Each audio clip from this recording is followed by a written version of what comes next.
done stepped in the game? At point blank range, who done stepped in the game? At point blank range, who done stepped in the game? Stepped in the game, stepped in the game, nigga.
Try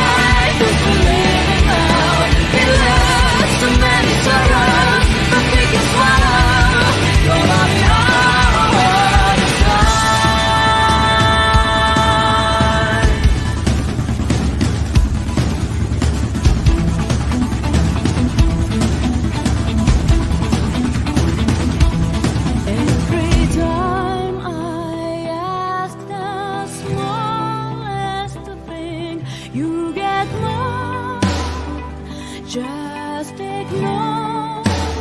I don't want to hear. How long will it be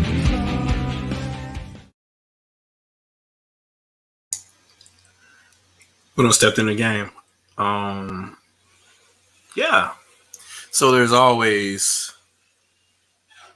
good to hear Uncontrollable. That is definitely the song for me. So what we doing today? What I kind of want to talk about is what's already in the title. What's going on, everybody? We'll go ahead and start talking to everybody that's here in the chat. Usual suspects, but I give y'all props. Legend of Josh in here. Brand Smith. Sprite. What's going on, Sprite? Got Triple M. Usual suspects in the house. Nep, I believe I saw you on Twitter once or twice. Got J Biggs in the house. A couple of folks. So what I want to discuss is typically what you would always hear being popular opinion. I'll probably show. I think I'll go ahead and get to what we're talking about here, but I'll give a little bit of a background. Brand Smith put out the good comment here. I wish I could put it in here, but I can't right now. Well, I have to do it over here. It's kind of weird kind of scenario. But yeah, Brand Smith, we all got a Wii U. Mine's still hooked up. It is working just fine. You probably seen me on multiple podcasts talking about that. But what we're gonna do today, if I could probably find the content here, is look at a video or two. But before I get to that, you ever feel like you're being gaslit because you remember what the 6th, 7th, and 8th generation was like? Not necessarily as a Nintendo fan, but even if you were just like sitting on the fence, you heard and saw certain things. It's not like it didn't happen, but people today pretend as if it didn't. I'll be the first to tell you that, yeah, your lying eyes deceive you if they have their way. And what this is about, I'm kind of preaching to the choir here, but it was, how can I say, it's the worst kept secret known to man, going from the 6th generation to the 8th generation with Nintendo. Third parties, analysts in the industry, players in the industry did not want Nintendo around. They wanted them to be third party. And it's funny because I get some argument, well, that didn't specifically happen during the Wii U generation. Why does it matter? You know what the pretext is. If they did not want them to be part of the industry anymore and they wanted their games on other platforms during the 6th generation and the 7th generation, you think they suddenly had a change of heart when Wii U came around? Do you really think that the platform that they abandoned meant that they wanted to support it? Or were they finally getting their chance to do what they wanted to do?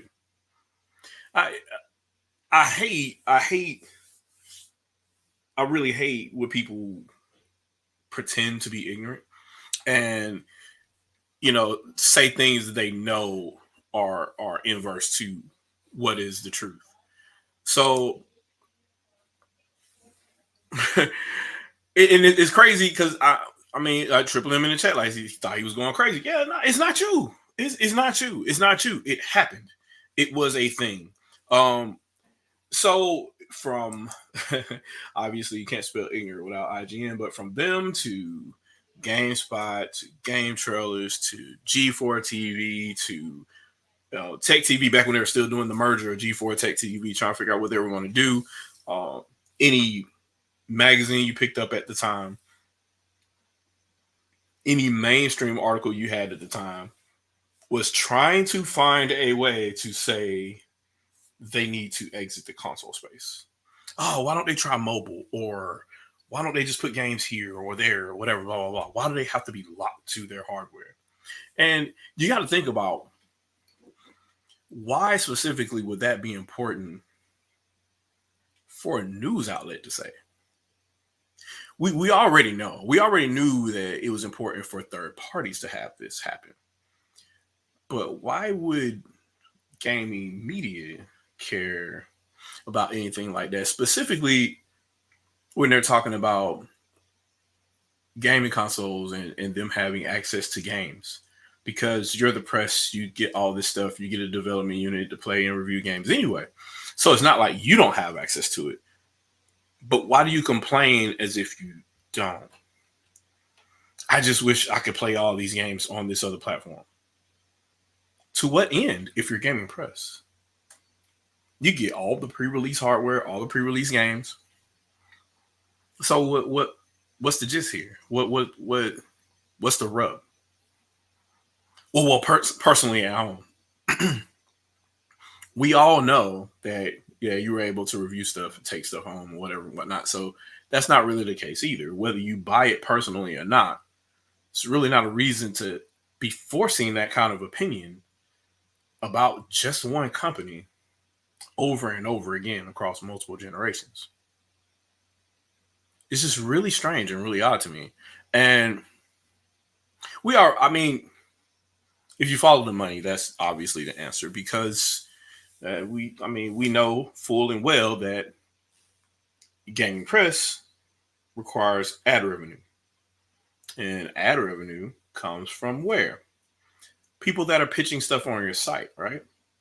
Nobody's going to GameSpot and click on ads for, I don't know, Viagra pills or home mortgages. None of that is happening. What ads will somebody click on a primarily gaming news website? Ads for games, right? What kind of games? Who spends the most money on ads? Third-party games. So if publishers put a lot of ads on sites and they want click-through rates because they want a return on their investment to get people to buy games, and those third parties don't want to pay that third licensing fee for another platform, and also that third platform makes them do their job and doesn't pay them to publish games,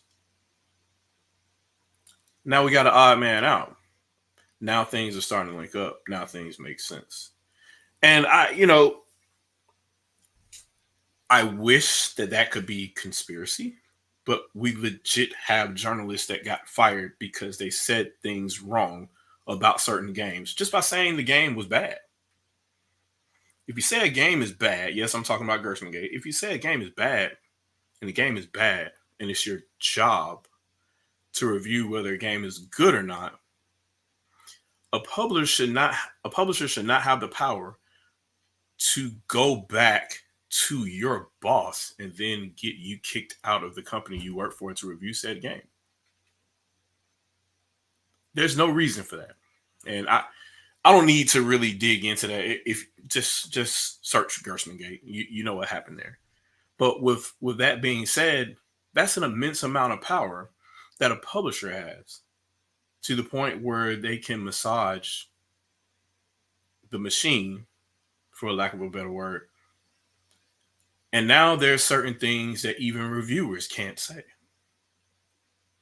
And if a reviewer can't say anything, what kind of ads are you being targeted?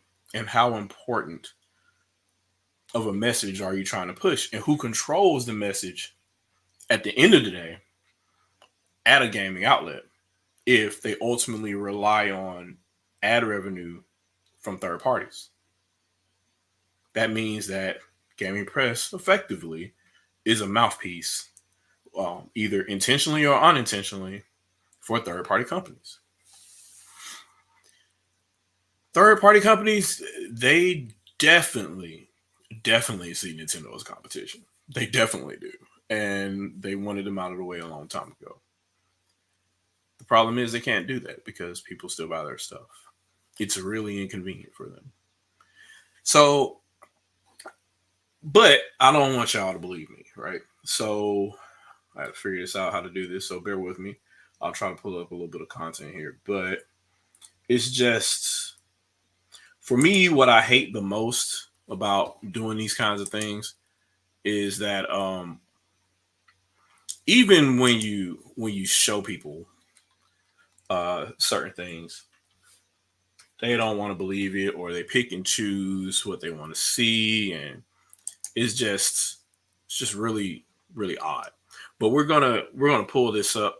Let's see what I can find here. If I can pull up the video that I wanted, and I'll give you the gist of this. So, and I want you to hear it directly from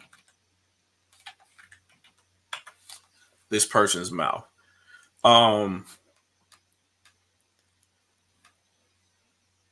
This individual, if I can get this to show here, this individual here is a very important person. Now I'll go ahead and see if I can present this for you.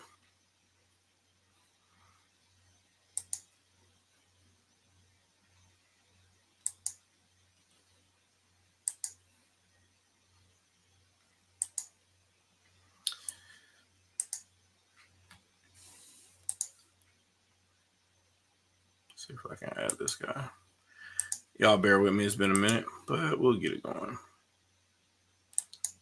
If it decides to show up.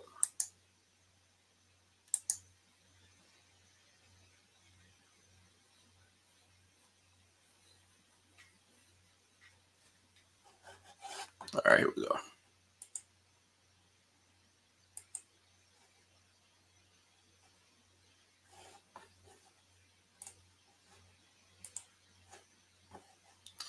Hey, what's going on, Sandstorm? What's good? I got the dual screen thing on right now, so it's kind of hard for me to manage. Well, not dual screen, dual computer thing on right now. The thing that they don't tell you that other YouTubers do. Good. So yeah, I didn't mean to have you locked out, but I wanted people to see this because it's just really interesting. But like in real time, or for lack of a better word, in real words, you'll hear the gist of the explanation here. For those who don't know, Perrin Kaplan was at one point in time the senior VP of Nintendo, the same job that Reggie had before he became president of Nintendo. And she's just going. She's talking with Chris Messalinos here. He's one of the Amazon AWS guys that talks about games, and she works with Zebra Partners now. But the gist is they're talking about her history and how impactful her work with the gaming industry was, and she's talking more about her time with Nintendo here. So they go from generation to generation and talking about things that happened. Right around this mark is really important because she starts to talk about the change from the 6th generation to the 7th generation. The 7th generation was obviously Wii. Right. But they had to completely, I won't say overhaul, but they had to change the way they thought about marketing a system, specifically because of the situation that they were in. And the situation they were in, she's going to explain in just a moment here. I want you guys to listen very attentively to what she's about to say here. Japan was not 1,000% on board that online would move as quickly as it ended up moving over here. Mm-hmm. So they were committed, but it was sort of like, let's poke at this, but not throw a million people at it. Right. So that's why I say half pregnant. But then I think when they realized it's something that people really wanted, people were like, hey, this is not giving me enough, or, why wasn't this updated, or what, wanted more, that they realized that they got to fully commit. Yeah. And when they did, being a fast follow doesn't mean you can't find your place in the market. And that has worked well, right? Even though there may have been some bumps or stumbles along the way, right? It's a huge, a distribution and connection point for players today. So, okay, you said you had something you were going to say about Well, launching the Wii. so when the Wii was introduced, I was in Japan and Mr. Iwata took me aside. He said, I have something to show you. And so he took me into this cubicle and he just handed me this controller, and up the screen comes, and here's this Weeble looking person. He says, play tennis. So I do, and I'm playing tennis. And you asked me earlier if I play games. I do, but I would not consider myself, I'm definitely a casual player, for lack of time. And the precision of which and what I felt in that controller when I played and when I hit that ball, it felt like I was hitting it in real life. Right. And I looked at him because at first I thought, oh God, that character, it's got these, looks like this. How do I, I'm going to have to tell him I think that doesn't look too good. But then I played it and I just looked at him and he's like, you like it? I said, I love it.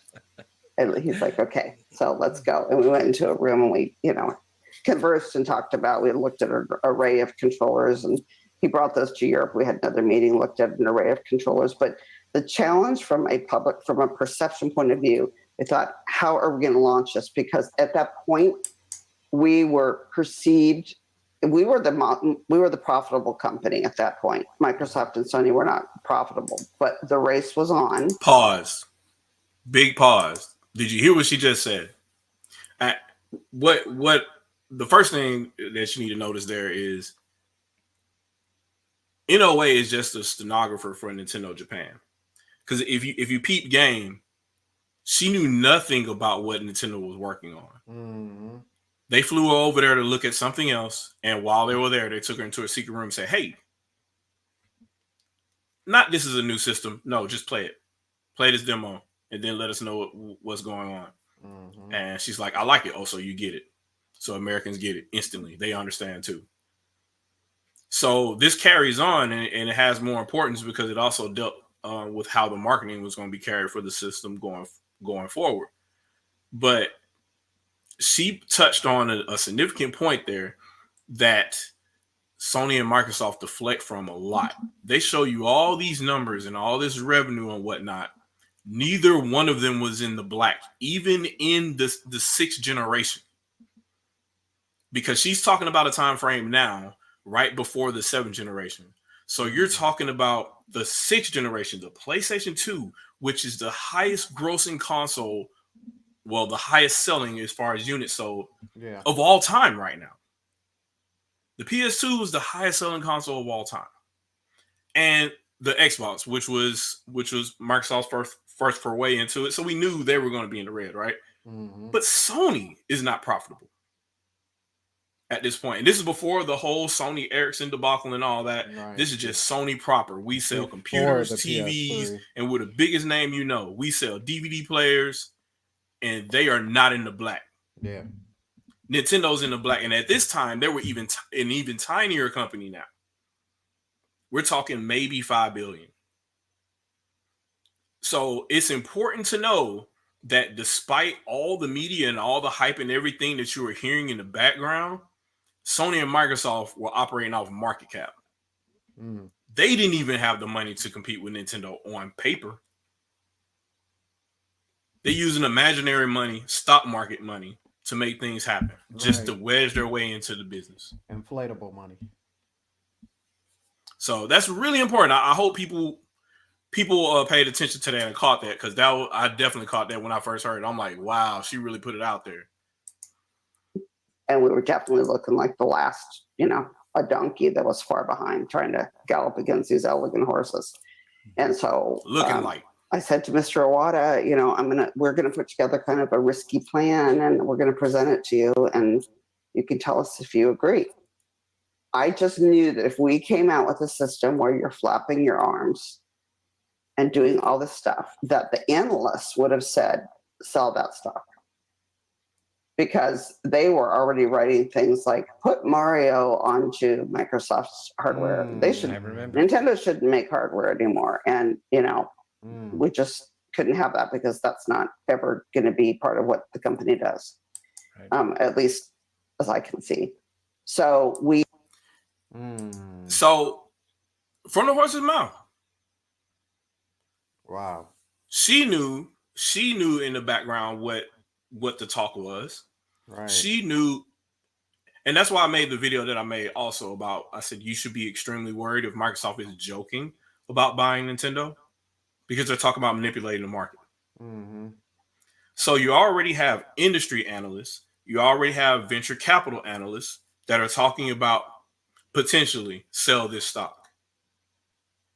Nintendo is a bad sale. If This you one's- unveil this console at a trade show and you're just waggling your arms around and you don't show us what the specs are, blah blah blah, and it's not an instant hit. all of And this- just like Switch, despite all of the negative pressure against the system, it was still insanely popular. It was viral, and there was nothing analysts, there was nothing that press, there was nothing that investors could do to pressure Nintendo to do different because we're making money now. And I'm slightly younger than you are, and I remember, E3s were always a big thing, and getting, Game Informer magazines and, all this other stuff. What's so funny about this piece is that she's talking about is like back then, internet wasn't as popular, it wasn't as mainstream in your face as it is now. I would have never known this. Like, Yeah, to the average person or even anybody at my age or lesser, you would have thought the talk about Nintendo going third party would have started when everybody else was talking about it. Like when it was straight in your face, towards that PS3 and coming into the Wii U mark, like that's when it was really heavy. Never would have known that it started even this far back, yeah, and it was essentially happening during the GameCube time. There's another interview that she did talking about GameCube as well. I'll have to dig that one up. But essentially they were telling her behind the scenes, hey, we do not like your system. And that's because she was asked specifically about, hey, the support on GameCube then during that time or what have you. Yeah, they weren't coming to the table. Wow. So yeah, it's just strange, like, because you always hear, oh no, y'all made that up and blah blah blah. Like they weren't just, it's just they couldn't do it because of the hardware. No, these sound like business decisions to me. Sound like they wanted them to be gone a long time ago. Yeah. Wow. Yeah. And if you talking about, so here's the big thing. I don't think people really, like, we say it all the time, but I don't think people really grasp how much weight that has on business and a console. If your shareholders are not messing with you, if they're not messing with the company, you not messing with the company, and stuff is not getting sold, is not getting pushed over. That is just that's just how it goes. And what she's talking about here is like a perfect example of that. Like it, and you see it because even when the Wii started off, it wasn't really messed like that until they were like, we have to jump on this train or we're not going to get that money. Like there is money there and they're getting people that we would never be able to get people by ourselves. So we need to jump on that train immediately. And so, yeah, that's just kind of how it set itself up, and even looking at it, it kind of, to them, it was like, we need to jump on this train. They have a good idea. They're moving money, but it wasn't necessarily like we need to jump on this train because they're making good moves and they have good ideas. So let's keep riding with them. Because you saw what happened with the Wii U. It was like, we just need the money. We just need those people. But like when this is done, best believe we will jump right back off this horse real quick. Yep.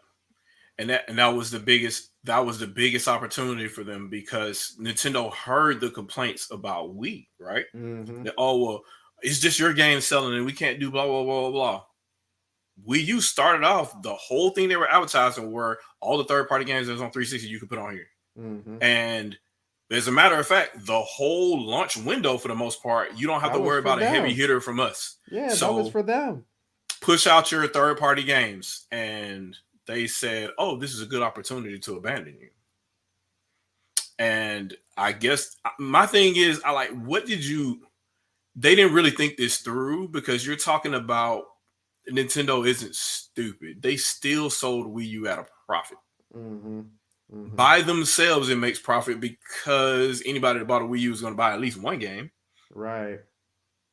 So They were and thinking. I think they were thinking like, yeah, we got them with their pants down, but like really, the fly was just open. You know what I'm saying? Like, yeah. oh, you didn't. Oh, okay, my bad. I'll zip that up and go about my business.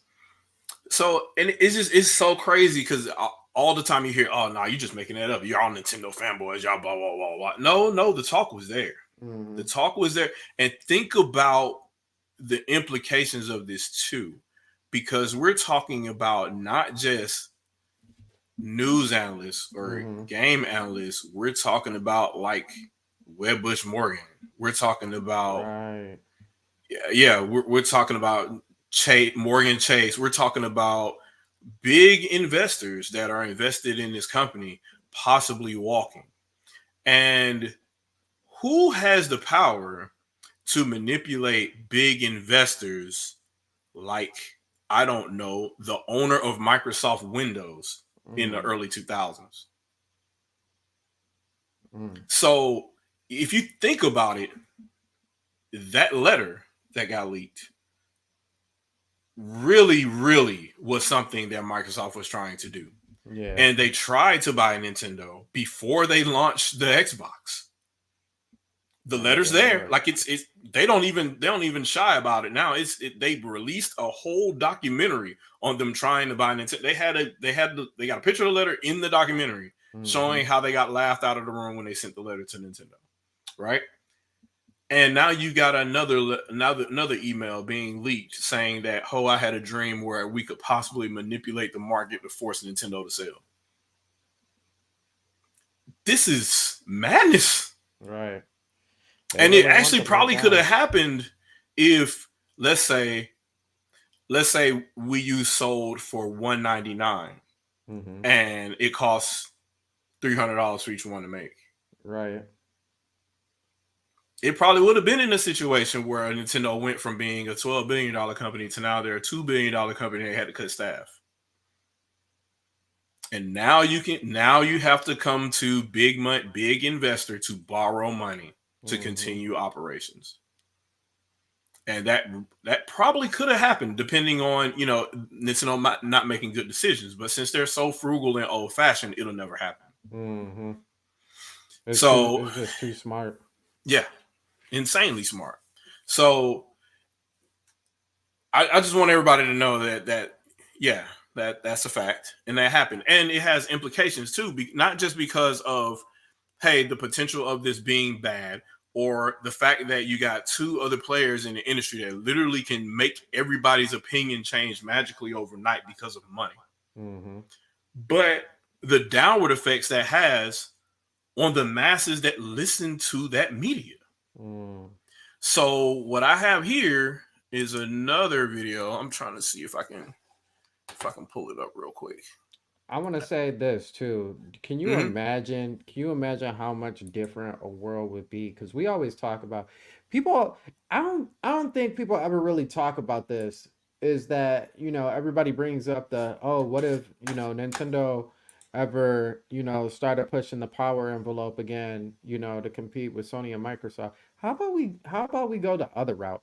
What if Sony and Microsoft decided, oh, we weren't making enough units for our past system? How about we take these same units, these same chips and everything, overclock them, and come up with a innovative way that we can push these out here? What? Yeah, nobody What? ever reverses the conversation. That never happens for Yeah, whatever reason.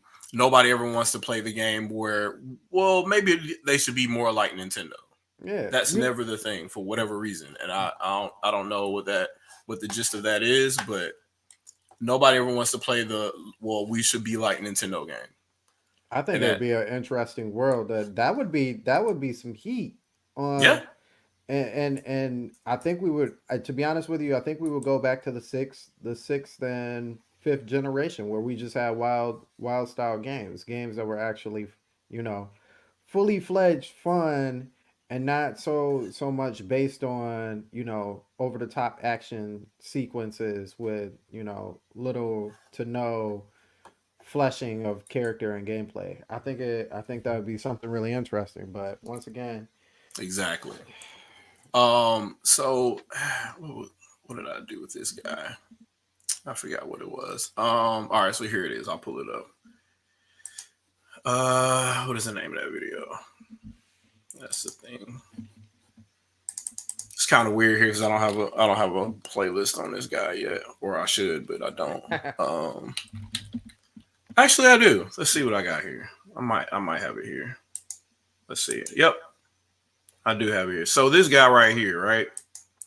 This video is kind of interesting too. The beginning of the video is really good. Kill the ad here, but game or Get the gift you want. I kind of want everybody from kind of pay Metro. attention to the Like a beginning new of this one. iPhone 12 with 5G Because, for $99.99 and no activation bit fees when you interesting, switch. You'll get I a dual. really hate YouTube ads. so do I. So greetings and welcome to another this is a LGR regular YouTuber, unboxing of a new-ish old console from 20-some years ago. Yeah, this time it is the Nintendo GameCube, which launched on September 14th, 2001 in Japan, November 18th of that year in North America, and then Europe and other territories the following year. At a launch price of $199 US, $100 less than Xbox and PS2 were back then. And initially only in indigo purple and jet black colors for the console, at least here in the US. In Japan, there was also the spice orange one a little bit later on, and then several special edition colors and things over the years. But what I have here is the GameCube limited edition platinum model, which was released in 2002. And yeah, I know the box is a little messed up. If it really bothers you, here, let's look at this one instead. This is just an empty box. The other one has not been opened, but it's not in the best shape. Anyway, it is, like I said, one of those quote-unquote limited edition models, but it was only that way for so long. Nintendo were mass-producing the silver ones after a while, and then they changed the box to not say limited edition anymore. It's just a normal GameCube. Either way, I never had one of these back then. In fact, hardly anyone I knew had a GameCube back in 2001, 2002, other than some friends of my younger brother who are around 10 years old. So I didn't really get much experience with it back then or even in the years since. It's just kind of one of those blind spots in my console history, despite loving the NES and the Super Nintendo and the N64 even growing up in the 90s. But the GameCube was just sort of like, whatever. At the time, anyway, I had this view of it being a silly little thing. Like, it was just more of a toy than a quote-unquote real console. But I was also a teenager, I wanted the Xbox or the PS2 or even a Dreamcast over the GameCube. I don't know. It had this like stigma around it, deservedly or not. Just in the general culture, at least the culture that I was aware of and watching, segments on G4 and Tech TV and the early 2000s internet. Plus, there was that South Park episode at season 5, Towley, the GameSphere thing. It was just increasingly silly seeming as time went on. But, whatever. I was 15. Anything with the air of family friendliness about it, I was like, oh, that's instantly dumb. I don't. So this is overwhelmingly common. Overwhelmingly common. And so one of the most interesting things in, thought experiment or whatever you want to call it, one of the interesting things that I like to do is discuss with people, essentially, okay, then why do you feel that way? Why did you make that decision? Why did you not have that? Oh, well, because it didn't have this or didn't have that. And I'm like, yeah, it did. This over here. Oh, well, I didn't know about that. Well, why didn't you? Like, if you were looking into it, why didn't you? Oh, because at the time, I just wasn't. I just got a PS2. Oh, okay. To play what? Oh, I wanted to play, Kingdom Hearts. That's the Yeah, only Kingdom reason why Hearts I bought or it. Grand Theft Auto. Kingdom Hearts what kills me because you're like, well, you know, Nintendo's a kitty box and you're playing Kingdom Hearts. Right. Right. Got it. I want to play grown up games. Have you seen how GTA 3 looks? Mm-hmm. Like, have you seen how Bully looks? Like, I don't know. That's like very, very cartoonish, but you know, whatever. Um, it's just interesting to have them go from step to step, and then they finally admit, well, yeah, it was the popular thing at the time. Yeah. Yeah. And a lot of the time, it's not them saying it; you have to force it out of their mouth. Yeah. The guy I was talking to on Twitter at one point, he was just like, yeah, you know, yeah, I heard, you know, Wii U, blah blah blah blah blah, and I'm like, yeah, so what about Wii U? Were you confused about? And he finally admitted, yeah, I didn't even. It was the intro they had, and I'm like, okay, the intro they had. Well, that was at E3, and that was only online for the most part, unless you were physically there, right? He's like, well, the commercials. I'm like, none of that was in the commercials. When that system first came out, it was all dubstep and adults and kids and stuff and a lot of lights. So if you're talking about the commercials being bad, yes, that was bad, but not for the reason that you're talking about. Oh, it's just an add-on. At no point did any of the Wii U commercials just say this is an add-on for Wii. Right. At no point was that ever suggested. So we know where you're getting it from. You're getting it from E3. You're getting it because you were serially online, and you didn't want to admit it. And you heard popular opinion from game magazines you read, gaming press that you saw, and you took their opinion and made it yours. Yep. That's what you did. You never owned a Wii U. The only interaction you had was quote unquote ads from it. Yet you have this conclusion about it. Where you get the conclusion from? I got a guy to me to send this arguing with me today talking about the Wii U, blah blah blah. The gamepad is so forced, blah blah blah. I can turn on my Wii U right now and not even touch the gamepad. I can turn it on with the Pro Controller and I can go straight into the menu. I can play whatever I want. Yep. And guess what? That gamepad ironically works as a second TV if you don't feel like turning on your TV. There it is. There it is. And if I didn't have a Pro Controller, I could use the Wii remote because everybody had a Wii. Right. You know, it's so funny that you say that, even with GameCube, because my family as a whole, I'm not even talking about, you know, just like the cousins that are near my family as a whole are Nintendo, like they're Nintendo first, like straight up. Um, and so I think even Vito's on here as well. Um, we got the GameCube first, and like man, like the level of detail and everything was out of this world. And like I said, the only reason why I think the biggest reason why I moved to PlayStation 2, I won't say moved. I bought in addition to a PlayStation 2 was because of Kingdom Hearts, you know, third party and all that other stuff. RPGs on deck on PS2. Yeah. Well, I want to say PS1 probably had PS2 PS1, RPGs. yeah, PS1 had more. But even when we're talking about the Wii U, they're like that was the system. You know what I'm saying? It came out at the right time. And the ideas behind the gamepad were spot on. And even listening to like journalists or like early G4 before they went defunct, I was just always like, what are they talking about? Yep. Like maybe y'all picked this up for maybe like 10 or 20 minutes and was like, yeah, we got the gist of it. Okay, we're good. You know what I'm saying? Because there was too many, even in the early stages. I'm talking like, you remember, like before the software was fast, like when we had the clunky, you know, operating system and all that. The ideas and the thoughts were already there. Like, and it was strange to me that nobody, like even Miiverse, like really like Miiverse, like y'all got a whole a social A media whole social media platform platform. sitting right there, and anybody who's anybody who even gets on that sits there for at least 5 minutes just to watch the drawings. You know what I'm saying?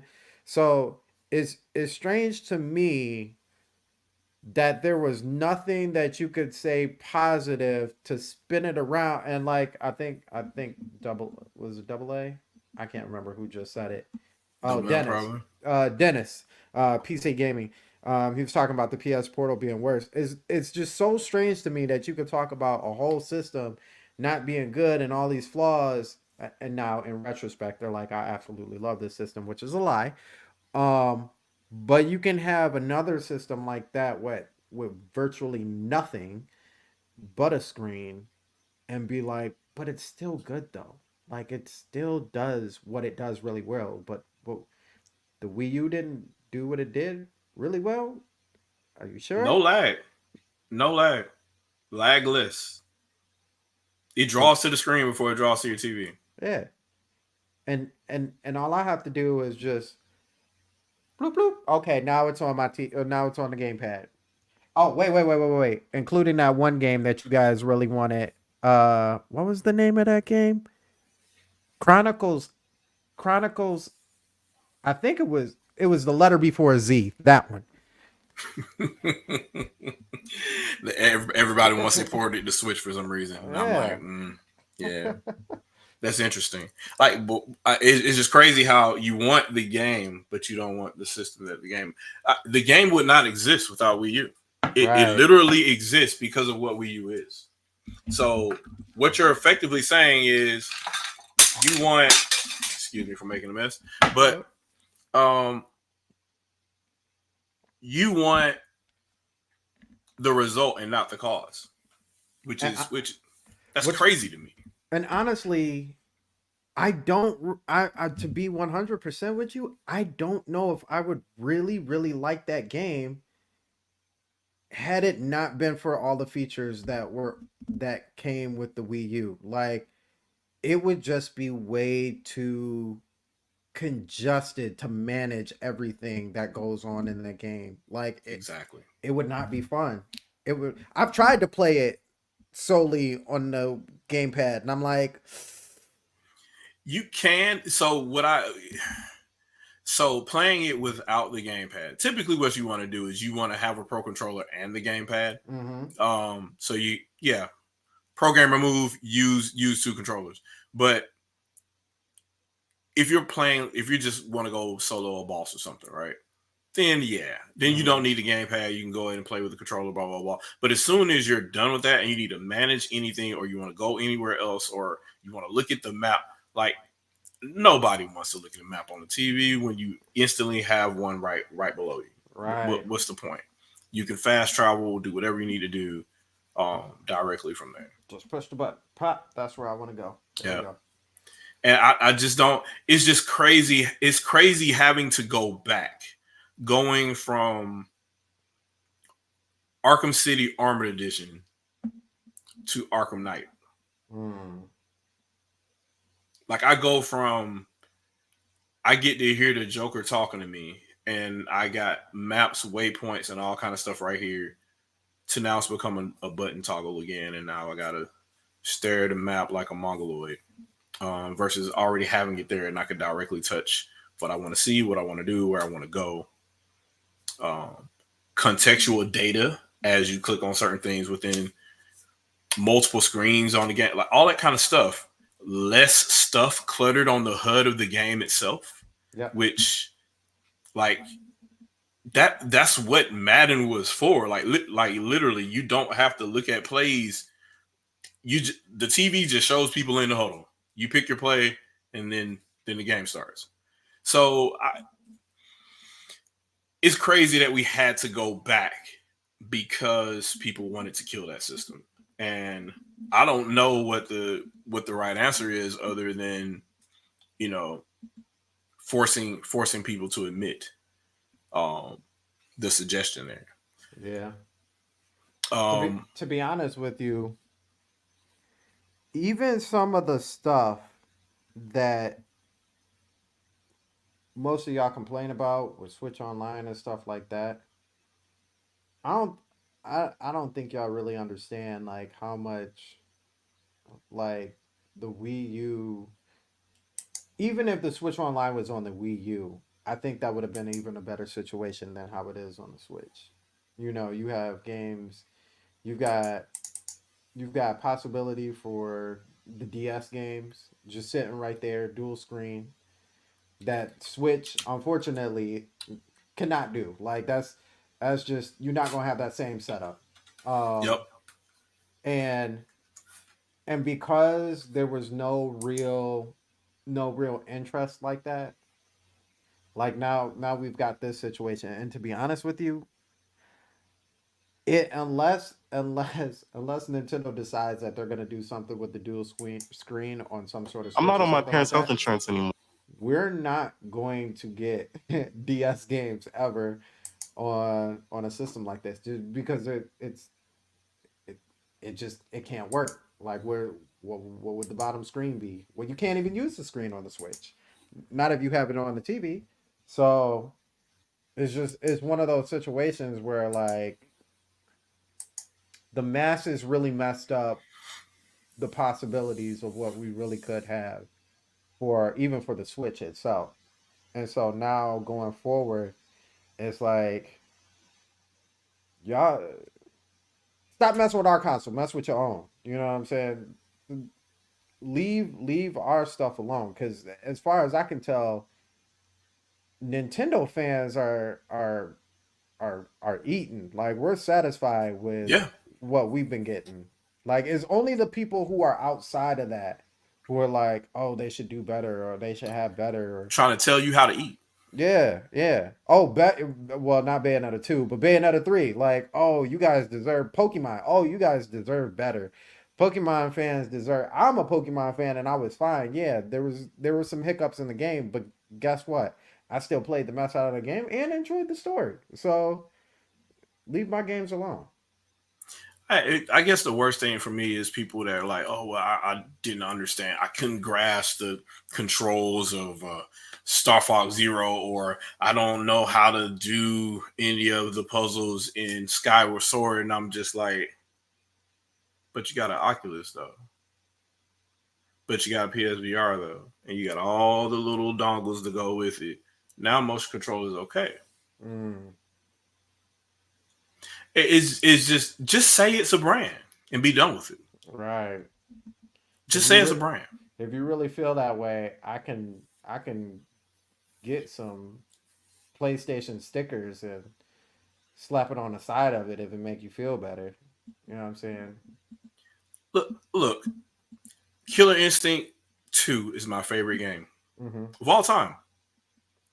Killer Instinct 2013 came out as a launch exclusive for Xbox One. Guess who spent $500? Mm. I wanted to play that game as soon as possible. So it's like, are you consistent? It shouldn't matter what brand is what. Do you care about the game? Like the like they were saying in the chat here, like talking about the Bayonetta 2 hate was insane. And that was real. There were legit members of Gaming Press saying, I hate that this game is going to Wii U. Mm-hmm. This game needs to go somewhere else. It was too mature for the system. But didn't Mad World come out before that? Yeah, Mad World was Wii. I'll do you one better. Manhunt 2 was a launch game for Wii. Oh yeah. Yeah. A launch game. And you could do the motions to dismember people with the controller, which is even more mature. If anything, that's more involved because now you're involved with the maiming. Right. So I don't. Ever since the ratings board came out with ratings, the whole Nintendo's Kitty thing was out of the window. But they kept trying to push it, and for a lot of people that don't think, it still worked. We just saw evidence. Like this dude was really just saying that for whatever reason, some reason that he can't metastasize, some reason that he can't Manifest, he thought this system was for kid, or it wasn't a serious big boy console. The fuck is a big boy console? Right. I'm older now. I'm a big boy now. I got my big boy pants on. I mean, the Wii U gamepad is pretty big. It is. It's pretty wide. Fits all hands. I just don't. It's just strange to me that the thinking goes that way, and it immediately reverts back, and all you have to do is change the brand. All you have to do is change the brand, because we playing with Mickey Mouse now. If it's Kingdom Hearts, we all up in there. We all up in them cartoons. We're all about it. We playing the heck out of a platformer if there's a little bit of ray tracing on this floor. If somebody told me the SSD made this possible, and then there's a PC port, you can play it with a regular hard drive. I mean, it's really odd. At least, well, I guess I can say that at least some Xbox fans were consistent, because they did not play Sunset Overdrive. They did not like that game. I don't know what that was, but they're like, nope. This is a colorful game. We don't like it. Give us Call of Duty, please. But yeah, if you do not have Mad World, please buy Mad World. Please buy Mad World. It needs to be purchased. Yeah. Even secondhand, it is worth an experience. Also, I recommend House of the Dead Overkill. House of the Dead Overkill is hilarious. If you're talking about good B tier games, really, really good. I lean to say that Mad World is single A tier, not triple A, but single A. I would put it there, because it's an action game. But yeah, that's the myth, and that's just pretty much the gist of Wii U and Nintendo hate in general. And I look, I'm just gonna cut to the chase here, because everybody, quote unquote, was confused, right? So let's see what the confusion was. We'll go ahead and go to it. So let me bring this back up again. We're gonna present again. We showed this. Didn't we show the Adam Sessler video of him like trying to talk over Kevin Pereira, but we don't know what it is. I think we did show that one before, but I wanted to show exactly what confused him. So I pulled up the entire conference. So obviously I'm not going to show the whole thing. We'll jump through it, but I wanted y'all to see like key parts of it, so we could kind of show the gist of what's going on here. So let me bring this back up. I think, to be honest with you, quickly as we go into this, I think, if I'm not mistaken, not too far after this, I want to say within that same week, there was already an article showing off that what they showed off, for the people who were confused, that this was the gamepad, but then they stop motioned on one of the parts when they walk in and they have the TV going. And it's before he even picks up the Wii U, they took out the little clip, and it's like the Wii U sitting under the TV. And like that was the main part of the article. So I don't know, like, how did they still, well, we know. Yeah, because the fix was in. Like, they were already at the end of this conference, depending on which one you watch, because all the different media outlets or whatever, they had their live reaction to it, right? Because they were there, I guess. And their live reactions were ham-fisted. And they're just like, I don't know what this is. What could this be? Blah, blah, blah, blah. Like, there are attendees there. When you go and play the demos, they tell you specifically what this console is and what it does. They show demos showing you the next generation graphics capabilities of it.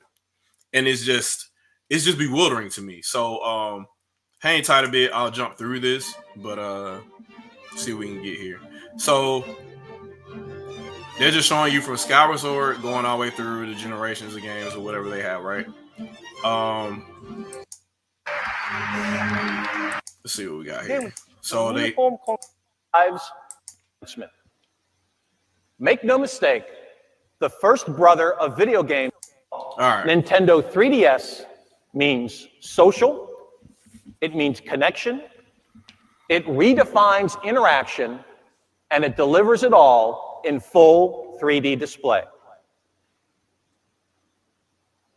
Of course, there is one more order of business left for us today. One more thing. He pulled the Apple To make a proper introduction to a new gaming companion. You might remember how the Wii name began to make perfect sense once you started hearing it as Wii. It was clear how much fun we all had playing together, even with people who weren't gamers before. But in thinking about a new Nintendo system, we knew the prevailing thought would be this. I had to pause. What did he just say? In unveiling a what? To a new gaming companion. You might remember how the Wii name began to make perfect sense once you started hearing it as Wii. It was clear how much fun we all had playing together, even with people who weren't gamers before. But in thinking about a new Nintendo system, boom. Boom. Where's the fucking confusion? E3 2011, before anybody saw anything. We're talking about a new Nintendo system. Receipts right here. What are you confused about? Chat, where y'all at? For real. That's wild. That's wild. We don't know what it is. And so you're going to tell me that the people in attendance sitting at this row right after this are going to go and have a postmortem and say they don't know what this is. And but there, a couple of them, at least a couple of them, was smart. What they would do is just say, "Well, I talked to a friend about it, and they seem to think that they put that thing out there. They created the mystical thing." Typically, when somebody wants to gaslight you, right? They continue to lie to say somebody else brought it to their attention instead of them creating the lie themselves. That's a common tactic. I don't want to talk about politics here. I don't want to talk about other industries here, but it's a common tactic across the board. It's just what liars do when they're paid to lie. If you want to stir the pot and you want to create something false, say somebody else told you that. It's the quickest thing to do.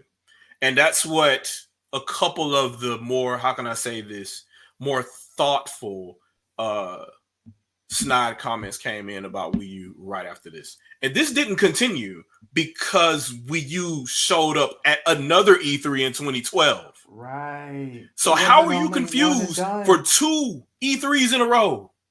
It wasn't even one and done. And I think in the second one they showed the system. It wasn't one and done. Wow. Like Sprite said, original fake news. But they don't want to tell you this. They don't want to talk to you about this. I've been yelling this till I was blue in the face on every podcast.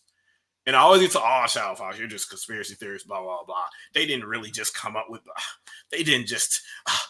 they have reason to be confused. All right, cool. Let's see exactly what confused you. I'm here for it. Show me. Because the first thing he said was, this is a new system. After showing 3DS. So they're going from showing you what their dedicated portable is to what their dedicated home console is.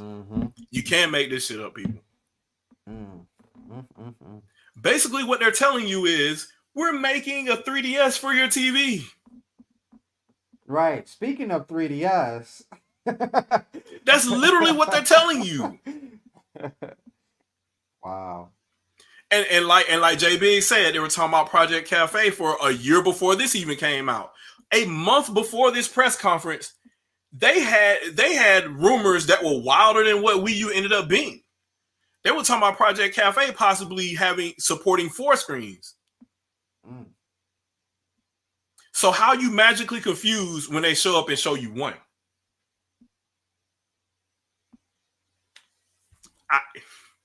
That's crazy. Hey man. Was it this year or the following year when they said they'll support 2 screens after the deployment? I think it was after the second year. Okay. They did the whole talk about whether it would support 2 screens or not, because they got to push the whole, well, it can't support 2 screens, that whole little thing, whatever. Right. There was like 1 game in Japan that might have supported the 2 screens, and I don't think it ever came out. I mean, it's definitely doable. It's possible. It's just a second Bluetooth device. I mean, and Wii U would just stream that second. It'll just quarter the bandwidth or whatever, which it could do as long as you don't go too far away from the system. But that's just crazy to me. It's crazy, man. It's crazy. I'm trying to figure out where they got this from. We knew the prevailing thought would be this. Yes, the game will probably still be right for all of us. But could it also be a perfect fit just for you? Now, when he said that, who is he pointing to?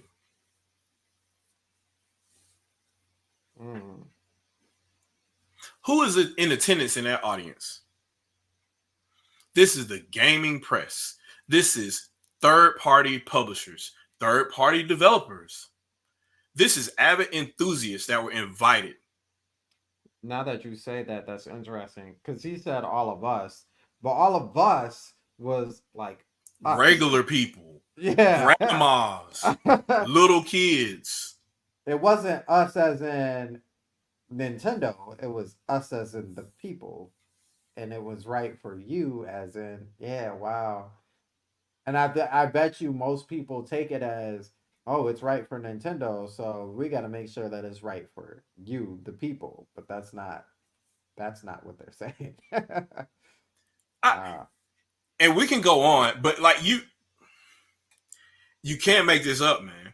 And look at how he's looking too. The whole thing is, we heard what you said. Everything you said about Wii, everything you said about the storage, everything you said about resolution, everything you said about, oh, well, it doesn't support this shader model, this, and the specs, this, blah, blah, blah, blah. We heard you. Here you go. That's exactly what this is. And I shouldn't have to pantomime this because they knew too. It's so crazy too, because when you think about it, the PS3 and the 360, they had what, 256 megabytes? Was that what it is? 256 megabytes?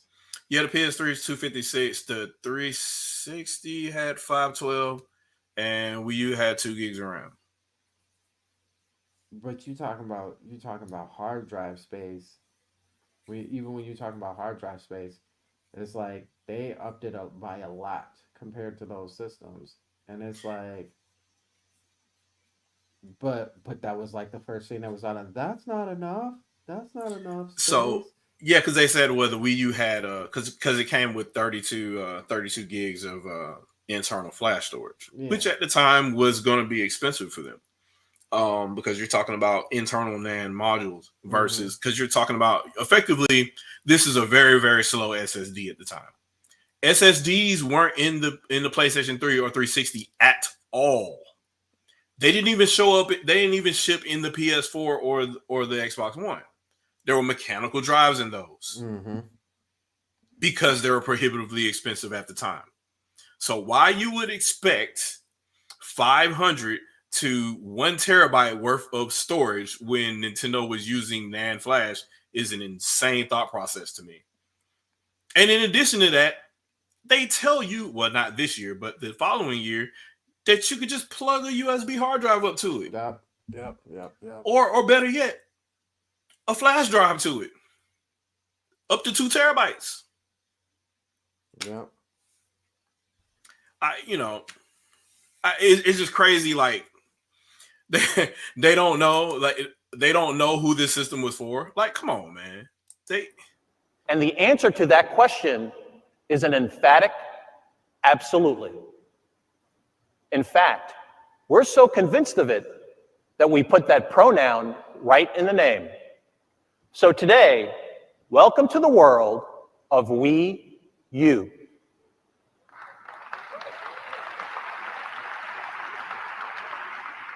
Lukewarm reception. So here's what Nintendo probably intended here was to continue selling Wii, right? And then gradually move those grandmas over to Wii U, where the quote unquote target market that Sony and Microsoft like to perpetuate would play their quote unquote HD games, and then the grandmas could still play Wii Tennis through the and Wii all U, that, yeah. or the newer versions of those games, like, because people started. This is the point where people were playing the hell out of Dance Central, and that's a high definition game. So now you got grandmas moving over from Wii to Xbox, so they know what HD is now. Right. So this wasn't exactly a horrible idea at the time. Marketing of the name, perhaps, but Xbox 360 is this. Who the fuck names their second console 360? Right. And why weren't people really, really confused about that name? So and the crazy thing is, a whole bunch of PlayStation 2 owners went over to buy an Xbox 360, which is the craziest thing, because 360 became the popular platform for that generation, which is, yeah, go figure. That ended up being, like, I think PS3 ended up beating it out towards the end because they dropped a shitload of fucking games towards the end of the generation, the very end, yeah, which is all Sony had to do from the beginning. But we got to finish this because it's just funny. If you hear word by word, it is just strange. Like, I want to know where the confusion comes from. So, because I got to see something confusing here. I don't know what we're gonna do. It's a system we will all enjoy together. Had to pause again. He said system. It's a system. Together, but also one that's tailor-made for you. The other word associations are easy. Is it unique, unifying, maybe even utopian? The answer is also yes to all of this, and here's the reason why. This is the new controller for Wii U. Wow. And then he says a new controller, not the new system. It's different from anything you've played before. It's infinitely complex and yet perfectly simple, all at the same time. So why I want to pause here is the other video that we watched earlier is the reason why I'm showing this part too. Because remember what Perrin said. She said there was no way that we could launch Wii and just show people waggling their arms. So what we did was a very structured approach to how we're going to launch this system. We're going to reveal just the controller first, then show games, then show the console, right? What people don't remember is in 2005, you didn't know what the Wii looked like. Not until like E3 2004, they said Revolution was coming. In 2005, you found out the name of it was Wii. But the very first thing you saw was the controller and the remote. They didn't really they showed the system behind the scenes. Like, you could see like little demos of them in different colors and whatnot. They never really released. But other than Iwata holding up a prototype in 2004 and he says, "You want a revolution? We got one," they didn't really show the system or what it was capable of at the time. They showed a high resolution demo of Samus landing on top of her ship way back then, and that was it. So for the better part of 2005, all you saw was the controller. So here they're basically repeating the exact same strategy, and they're showing you the controller for Wii U, but this time they're going to do a little bit more than that. It can change the way you game personally, and it can change the way you interact with your family and friends.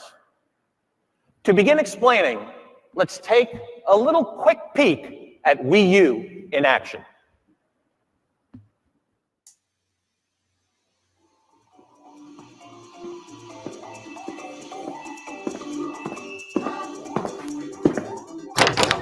Hey, it's time to watch some baseball.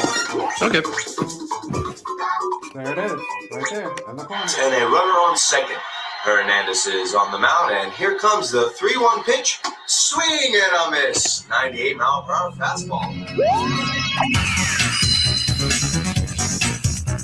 Hernandez throws a 3-2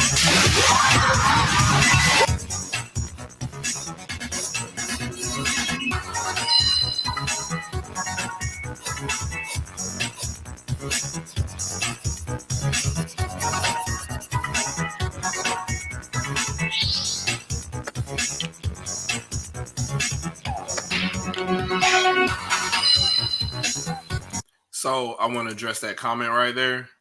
What, like Gwen said, that clearly was not Wii sitting under there. Yeah. Because Wii was what shape, and what shape is Wii U? Wii U intentionally has rounded edges. Yeah. So it's clearly different. But Andre in the chat, don't be savage, bro. He said every Wii U coming with a gamepad, we can say Nintendo sold at least 24 home consoles. Oh man, yeah. Since it, yeah. Then only put 100 out there and say it sold out. Yeah, that's an interesting thing. But this is just crazy, man. Like people chose what they wanted to choose out of this clearly. Because what's crazy to me is I would expect some random YouTuber at the time to come up with some of the shit they came up with. But they're professionals. So there's zero reason for this to happen.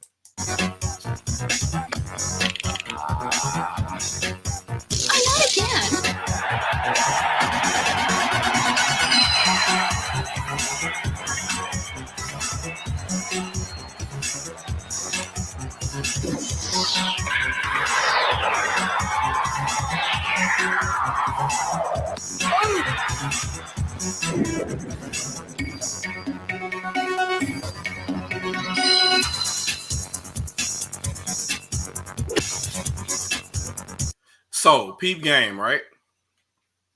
You can see that's clearly not a Wii, right? Mm-hmm. Also, how did he get from the gamepad to the TV? Right. Also, there is also no motion. There's no motion. There's a what? Bar. There's no motion sensor bar. Exactly. There's no sensor bar there because you don't need one because you're just literally using what's in the gamepad. What technology does the Wii have to stream to the Wii U gamepad? Right. Because there's video there. Bluetooth isn't fast enough to send that signal there. That's wild. But the people that come up with this bullshit to say that they were confused, they claim to be tech heads. If you're a tech head, how the fuck do you think Bluetooth is sending that? That's wild.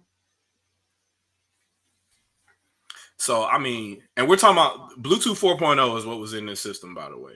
And that was quote unquote cutting edge at the time, but the bandwidth is not fast enough for that. You need something else, something that's not inside of Wii.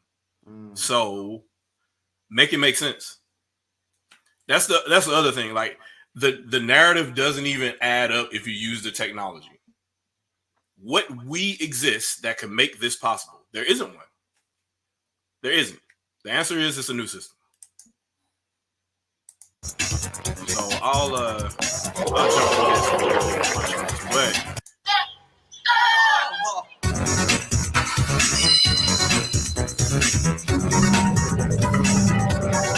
right here, right there, though, right there, when you see this,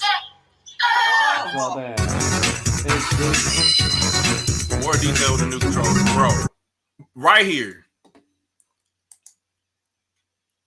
The Wii draw in this image. Right. Is we drawing this image? They should have, and the funny thing is they would have talked about the Wii. We was tapped out at this point. The Wii is tapped out in power at this point. You get this. I mean, the controller ain't producing this. That's what I'm trying to say. Like, the controller itself is not giving the extra horsepower to produce that. That ain't happening. It's just insane to me, man.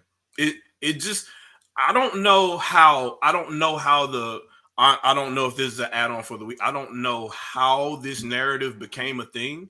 And now I think about it, this was the demo that they showed off. Was it not? Was this not the demo that they showed off this same year? You then played this demo when you left the theater. When you left the theater, they had Wii U's lined up with this. They had it lined up also with the demo that Epic did with the Japanese garden with the bird, so you can see that Unreal Engine 3 ran on it. Yeah, because that was the most overused engine in the entire 7th generation. So they're like, hey, we could do this too in the 8th generation. Wow. It's crazy, man. It's absolutely crazy. Please tell me, chat, please tell me, where are you confused? Please tell me how this is an add-on. I need somebody. I need somebody to tell me, because this ain't it. This ain't it. I'm pretty sure. I think this is a streaming on Twitch too. I'm on Twitch and probably Twitter as well. So I'm pretty sure there'll be some insane comment from somebody on Twitter that pretends like none of this video footage I'm showing happened. Andre's backstage. Oh my god, man! I mean, so it's kind of man. Andre, man, you see this foolishness? But you know, I saw it back then too. So we're not crazy, right? We're all saying the same thing, right? I mean, weren't we told multiple times when we said the same stuff back during the time period? Oh no, you're just Nintendo fanboys. It's so frustrating. It's so frustrating to me because then at the time I'm screaming this, and nobody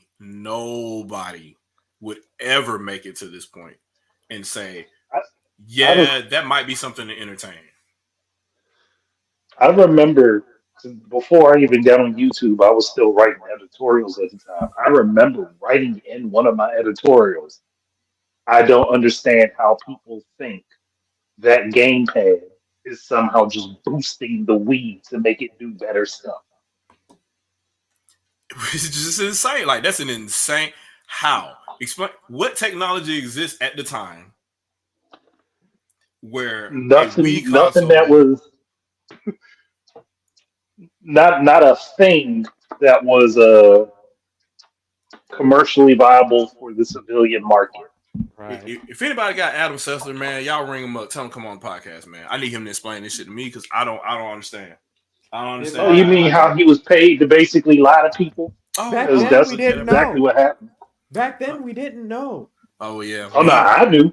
He thought all gamers were pieces of shit anyway. He basically said he went on his whole little rant, his little tirade on Twitter and wherever else. He's been saying that, so. Yeah, he's. But the community of people that built you up and made you who you are is a bunch of pieces of shit. Well, guess what? That makes you dumbass. Yeah, because you cash those checks, bro. You sure them cash them checks for sure. Yeah, I was gonna say something personal about him. I'm gonna leave him alone. But that word on the street, but I'll talk about that later. Look, I have enough. I have enough publicly available information to roast him 50 times over. I'm not going to dive into it personal. It's just insane to me, bro. Like you tell me, I'm looking at this right now, right? And I'm not gonna tech shame nobody. I'm not gonna graphic shame nobody, but we is not doing this. And the sensor bar was there. It's on the top of the TV, by the way, Sandstorm. They hit it at the top. But I guess the sensor bar is super powerful, and it upgraded the Wii as well. Right. But apparently that little thing down there on the bottom right there is a Wii. It transformed it. They put a little Yeah, they put a light on a different part of it or something. I don't know. Metal Man, you were 100% right. The Wii U gamepad was the most powerful hardware of the generation. Yep. Yeah. It was. Yep. It was a whole Nintendo Switch way back then. Like they just did what they did, right? I just want to say one thing that people will have to take into context. If Nintendo developed, just say they developed the gamepad and they could do what everybody thought it could do, there's no way that piece of hardware would be less than $1,000 retail. Exactly. Mm. And Nintendo knows this. Which is that's just insane to me. That's just. Hey, I see all y'all roasting players. So I will say this: I was of the thought as well that Nintendo wasn't going to continue rolling down the. We have this 10+ year contract with IBM line, but I thought so too. apparently somewhere in there, I guess it was a little bit too more expensive, or they wanted another. They wanted to re up on the contract, and it would have been too more expensive. In addition to the fabrication plant and all that stuff, because now you have to wait on a chip to be fabricated in New York just so it can be shipped to Japan. So Resnius, I don't know how to pronounce them, could manufacture the chip in Japan. That's a weird thing to have to refoundry something. So that probably just wasn't a good idea when you could just, I don't know, have an SoC built from scratch. So yeah, it kind of made sense when Nintendo did switch over because it was significantly cheaper, and at the time, Nvidia they were going through hard times, so Nintendo probably bought the NX for a song. I mean, Nintendo has saved how many companies and projects now? Yeah. Let's not forget, IBM wasn't exactly in good straits either when Nintendo came to them because they were not selling computers at all. All they were selling was server hardware at the time, which is why everybody thought server hardware was in the Wii U when it wasn't. It's more of like router hardware, but which is how the console could stream to the gamepad, but that's people don't listen or pay attention. Striker Bird said I doctored this footage. I upscaled the Wii footage. It's actually a PlayStation playing this footage. Did y'all already go over Microsoft with what was it, Smart Glass, and having Madden play through the plane? So because that was the same time period. So did people? And that's the other thing too. Despite all this gaslighting and all these attempts that they had, there was a active campaign to target Nintendo at every angle possible. Mm-hmm. Microsoft made their own second. As soon as this happened, Microsoft developed a second screen app for the Xbox One, and Sony had one as well for the PlayStation app. Yeah. They had a fear that this would still take off. Where's Smart Glass right now? It does not exist. The bad thing is it should exist, but it don't. It should. I mean, if all these dick-headed journalists didn't screw up with the Wii U, you would have plenty of PC games that have dual screen elements for gameplay. There are some that exist, but not that many. Yep. It's just again, chat, help me. I need to know. Please tell me where's the add-on. Like, this is insane to me.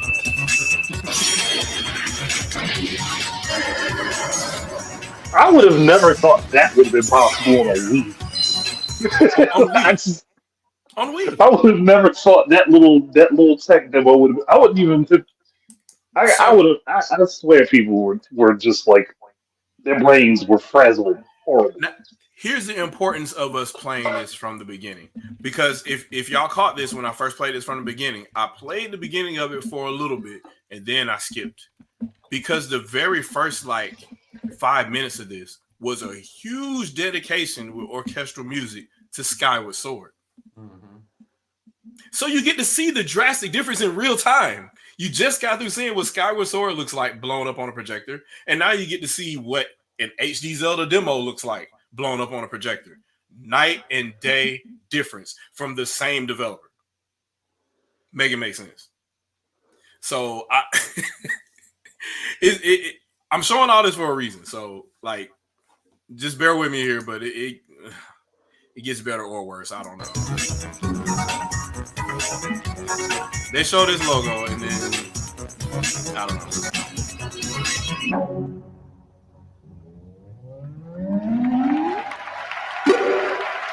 Now, right here is where I feel like they failed in the advertising. They had the whole "we would like to play" thing. They had the whole "we would like to play" movement. We would like to play. Yep. Or based on the name "we." You call it Wii U. We would like to play with you. I don't know where the advertising department lost that one. That was an easy layup. It was, but I think they were kind of smarter in the way that Reggie came out and said it originally. Because no, I get what Reggie came out and said on stage. I'm talking about the advertising after that. Yeah, they really should have just rolled with that. Every commercial should be like, "We would like to play with you." Yeah, like do the same thing. Have one dude hold the Wii remote and chuck, and the other dude hold the gamepad. It sells itself. It should be like, "We would like to play with you," and then the very first thing that's said after that is high definition graphics. That's it. Yes, that's it. High definition graphics, 5 players on console at once. There it is. Done. So I don't know if this response. I mean, the response was actually good. Yeah. And there's a bunch of Japanese developers here and a bunch of Japanese press here. They're in the audience, whatnot. You can see kind of faded through this. And the response wasn't mixed. What was mixed was when they were talking about the name and showing the controller. But after they showed this and showed that Zelda in HD, you got cheers. Oh, everybody was sold. So to me, it means they knew what it was. So, but we'll see. Thank you. I believe this video may have answered some questions, but it probably raised several others too. So please let me provide a little more explanation. Up until now, home console games have to occupy the TV screen in order to be played. But the new controller for Wii U with 6.2-inch screen built in means you won't need to give up your gameplay when someone else comes into the room and wants to watch a TV program. Of course, it's backward compatible. So all backward compatible to what? Right. The home console they already have. They would say it's backward compatible to the GameCube. So he's about to tell you all your Wii games work. So I don't know how else. How do you say that this is an add-on to the Wii when he's giving this explanation? And I want people to understand this is 2011. There's still another E3 they're going to show Wii U before it even launches. This is 2011 when they first showed it. Nobody knew what this was. Wii games, Wii remote controllers, and other accessories such as the Wii balance board can be used. For example, to weigh yourself with Wii Fit, there is no need to use the big screen TV. But this device is designed to appeal to all people, particularly the most experienced and dedicated players. Wow, there's the we system believe right there. You will love the variety of play controls enabled. So yeah, He said the most dedicated players. Who are those people? That's like, come on, man. Why are we playing? Why are we playing? We know what this system was for. They're acting like they don't know who it was for. To buy the new controller. It includes 2 analog circle pads, a plus control pad, That changed. as well as both ZL and ZR buttons, and the addition of L and R buttons. Also, it enables the Rambo feature, but that's not all. The Wii U controller also includes a touchscreen, a microphone, speakers, and accelerometers, a gyroscope, and an inward-facing camera. Just as All with of that Nintendo technology.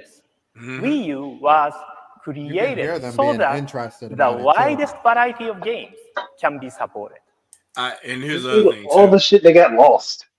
Oh, So all that got lost, and also at the same point in time, too, unbeknownst to everybody else, Iwata's holding the secret because he's not going to tell everybody that NFC is in his thing, too. He didn't tell anybody yeah, that. he didn't even say until that the at end all. of the year. I think it was the end of the year he told people. So it was either the end of the year or in 2012 he told people that NFC was in it. That means those aimed at experienced players who can handle a number of buttons and circle paths using both their hands. Whoa. What type of gamer is he talking about? If he's talking about a whole bunch of buttons, we're using both of their hands. What type of gamer is he talking about? He's not talking about a Wii remote at this point. Only the hardcore. The people that consider themselves hardcore, which are truly just the vocal casual market. Yep. Oh, they'll hate me for saying that too. Again, hate all you want. This entire conference is we heard you. This entire conference is we heard you. And they're somehow going to turn this into they didn't. I really. And those games, which can be played really intuitively without the need for any button or stylus input. However, please understand that it was not designed to be a portable video game machine. Whoa! Even though it shares some characteristics. Whoa!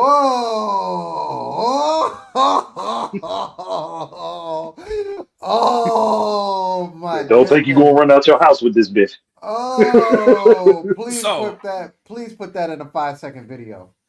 So how do they think it was an add-on? If it's not a device that you can use as a portable, what use is it? Especially if it's a quote unquote add-on, like what use is it then? That means it can only be used with the console, right? Or only be used with something. And I'm trying to figure out how it would be used with Wii and stream video from Wii, because Wii doesn't have the wireless radio to do that. But we'll continue. The images displayed on the new controller are generated only by Wii U. Wow. Wow. The homework.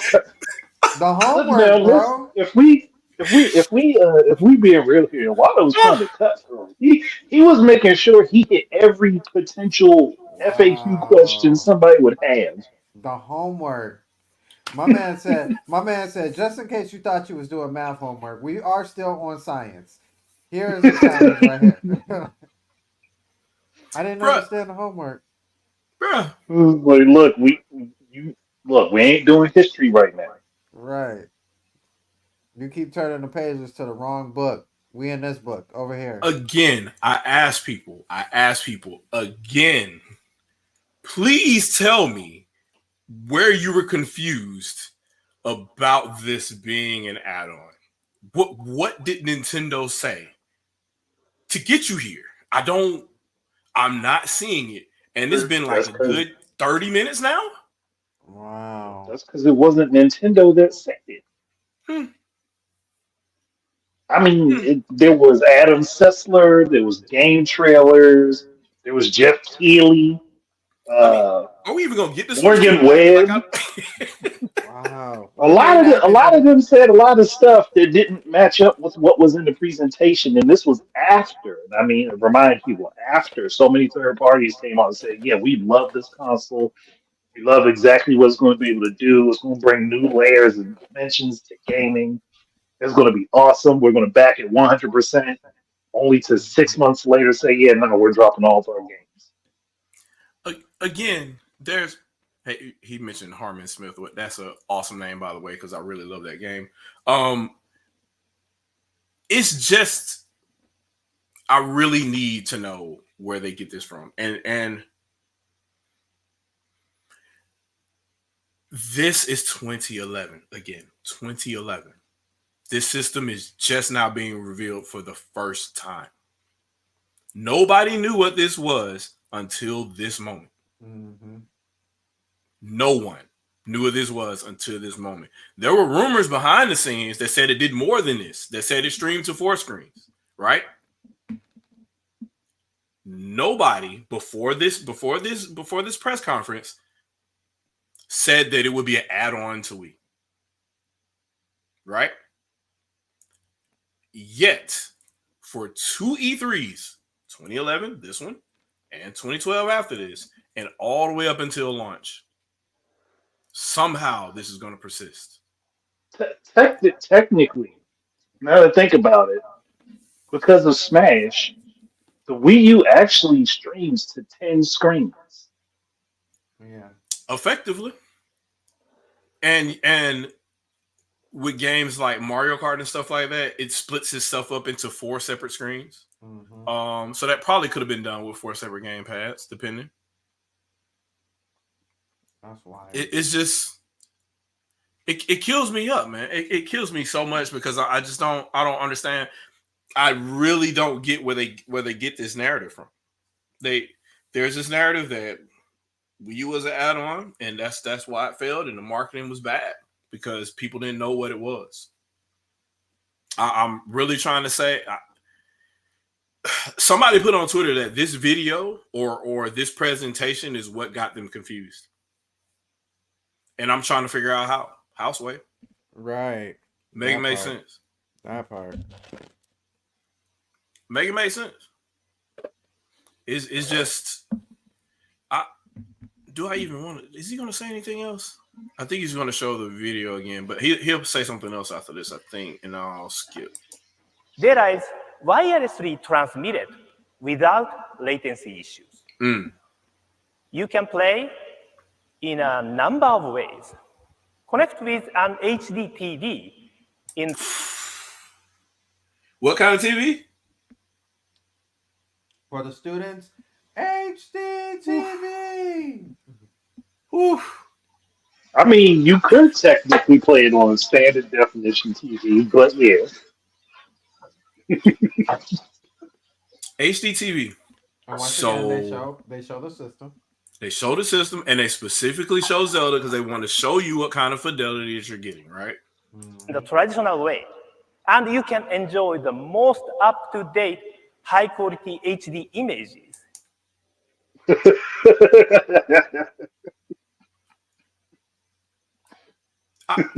This is, now mind you, this is also without them holding up the gamepad next to the TV. So, you know, it's not transmitting.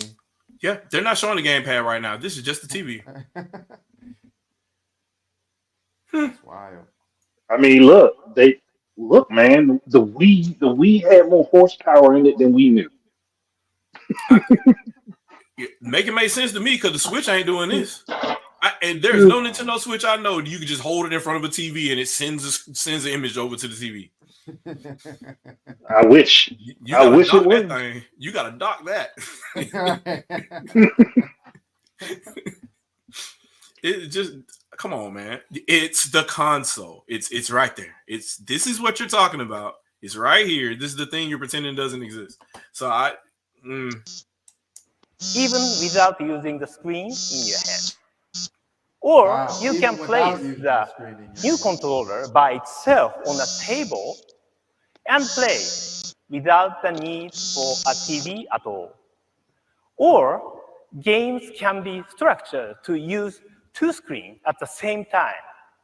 The example you saw on the video earlier, such as playing baseball, golf, using the new zapper, are only a few of the possibilities. We decided on this new structure for Wii U because we want to create a strong bond between games, your TV, and the internet. And also similar one between you, your friends, and your family, all interacting in the same room. This can include web browsing, using the big screen for sharing the photos or videos you found online, or enjoying video chat on the Wii U controller, even while watching a TV program. Do we do video chat? Wow. The Wii does video chat? That's crazy. I don't recall Nintendo contracting with Google to make a video chat app for the Wii. I don't recall it. It doesn't make sense to me. So I just really need to know where the breakdown happened. Because looking at this, I mean, it's not happening. I'm not seeing, and he broke it down so well. Can be incorporated into gameplay. So let's hear first from the developer who has given the most thought so far to new possibilities. Mr. Miyamoto. We can make games that you play only in the palm of your hands, even when something else is on TV. And we can also make entertainment that uses both the TV and the smaller screen. It's up to the designers to decide how to use this based on what is best for the games they're making. The hardware itself has the capability, so the games can be designed both ways. More than anything, I'm really looking forward to new styles of play in ways we haven't thought of yet. I think this has a lot of possibilities. And there are so many, we're just trying to decide where to begin. I think there won't be a shortage of ideas. I think as the third-party developers are also thinking up all of their own new ideas, then our vision for the future of the Wii U console will include numerous... The what? The Wii U what? For the new Wii U console. For the new Wii U console.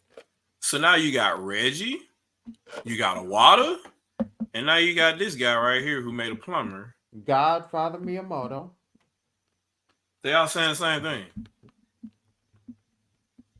Again, make it make sense. Where's the confusion? He didn't even say peripheral. No, console. Console. Make it make sense.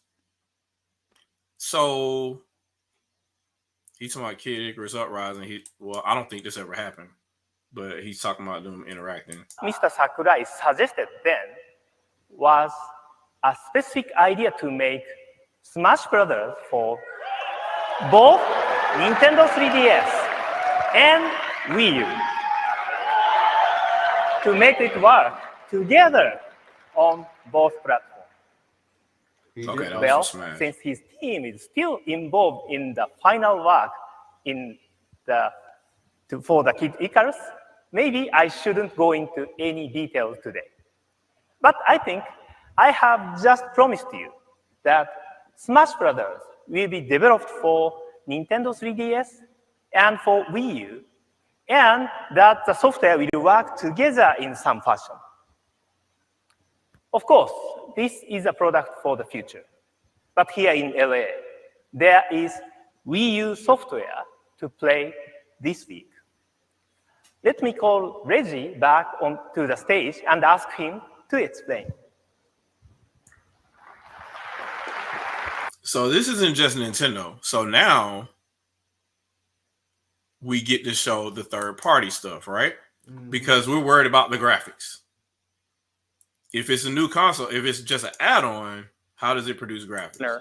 you're going to find 8 different interactive experiences. Now, please note, those from Nintendo are not prototypes of actual games. They're just interactive demonstrations. Let me show you just an early example of what this system can do. Did he say the controller or the system? The system.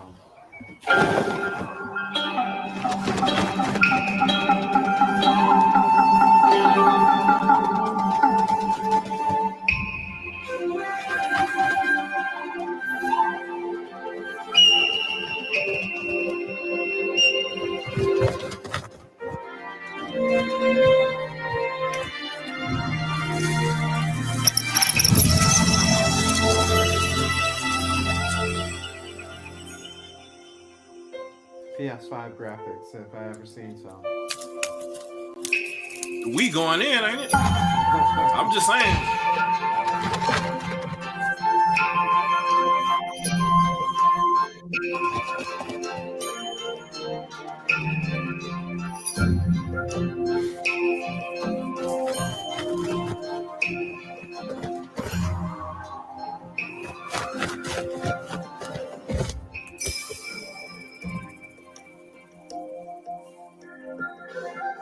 Y'all know where this goes, right? Y'all seen this. So he shows that and he comes out, right? Something that looks a lot like New Super Mario Brothers Wii, but in this conceptual state, make sure to try both perspectives.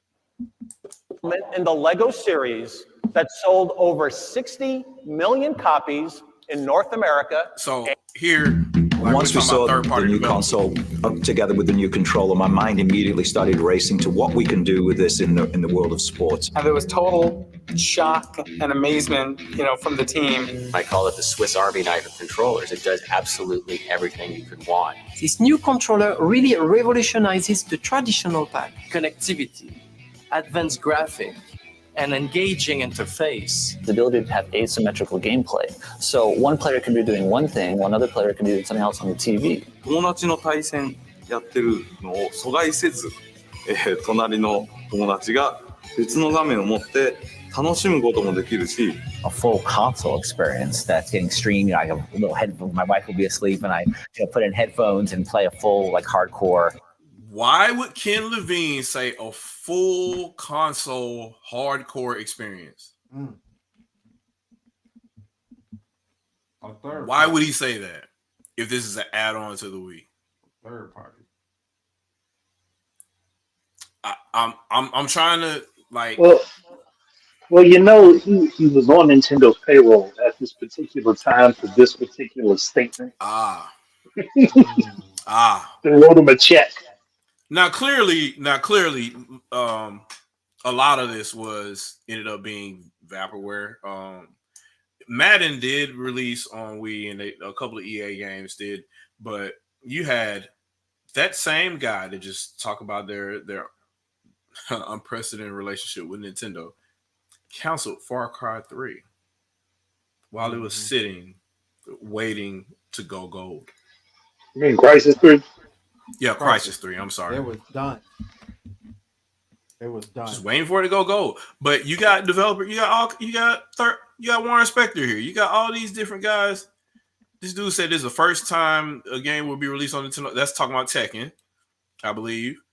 You got all these developers here, and then right here they got real.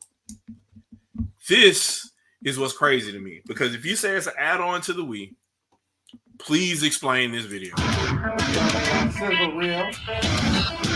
Yup.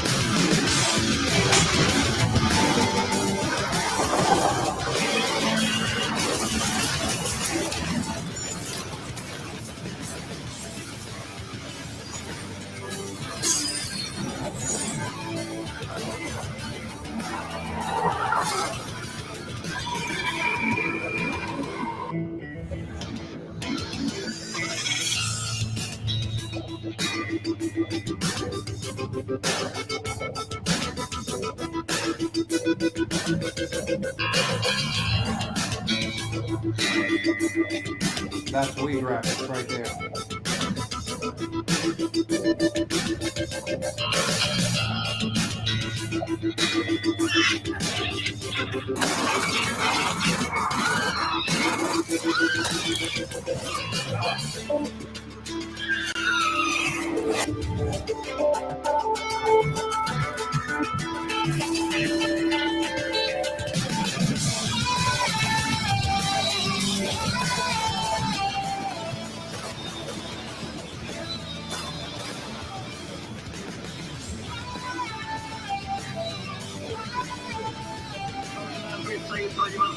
Definitely progressive.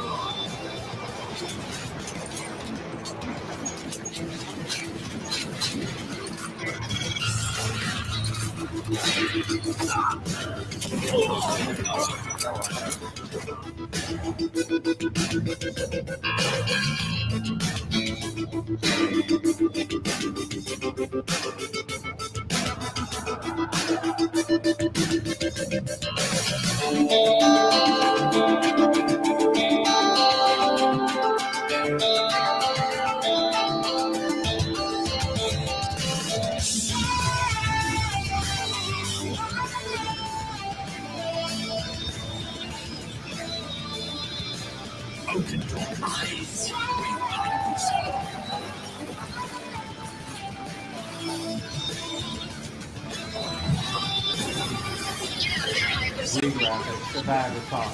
Take this thing down. Just a sword. Amazing.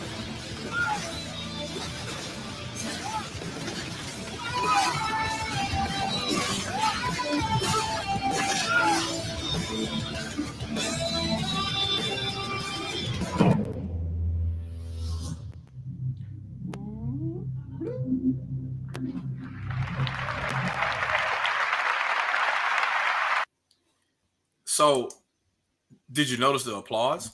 Right. They were all for it. So they knew. They knew what that was for and who and what they were aiming for at the time. So it was a bunch of those games. It was a bunch of those games that that didn't even emerge or whatever. A lot of them probably got canceled behind the scenes. But it's just hilarious to me. This is an add-on to the Wii, which in itself is a euphemism, right? Because if you say it's an add-on to the Wii, you're trying to suggest that it's just going to be as casual as the Wii was, when that's counter to what Nintendo is trying to tell you this is. Right. They're trying to tell you, hey, you don't need an Xbox 360 because if you get this, now everybody can play this one thing instead of you having to have a 360 and have a Wii so people could do, you could do it all here. That's exactly what the message was. And for anybody to pretend otherwise is full of shit. I'm sorry. Like, you could clearly... I saw this day one. All I needed to see was that when they showed the TV and then the TV got turned off and dude just looked down and looked at the gamepad and finished playing. I was like, oh, I'm sold. I was sold right then. I was sold immediately then, which was the same reason why I adored Switch day one. Time I saw the ad for Switch, I was like, okay, Nintendo's just continuing the thing. They're doing like, hey, we don't want you to be interrupted based on whatever. We want you to be able to play regardless of what's happening around you. Right. So it just they made every effort to be as clear as possible to tell you what this was about in 2011. And then you get to see Madden and all this other kind of stuff here that I fast forwarded through here. And yet and still we got people that don't know what the hell's going on here. I can easily just go back here and tell you what their response was. This is Game Explain. Let's see.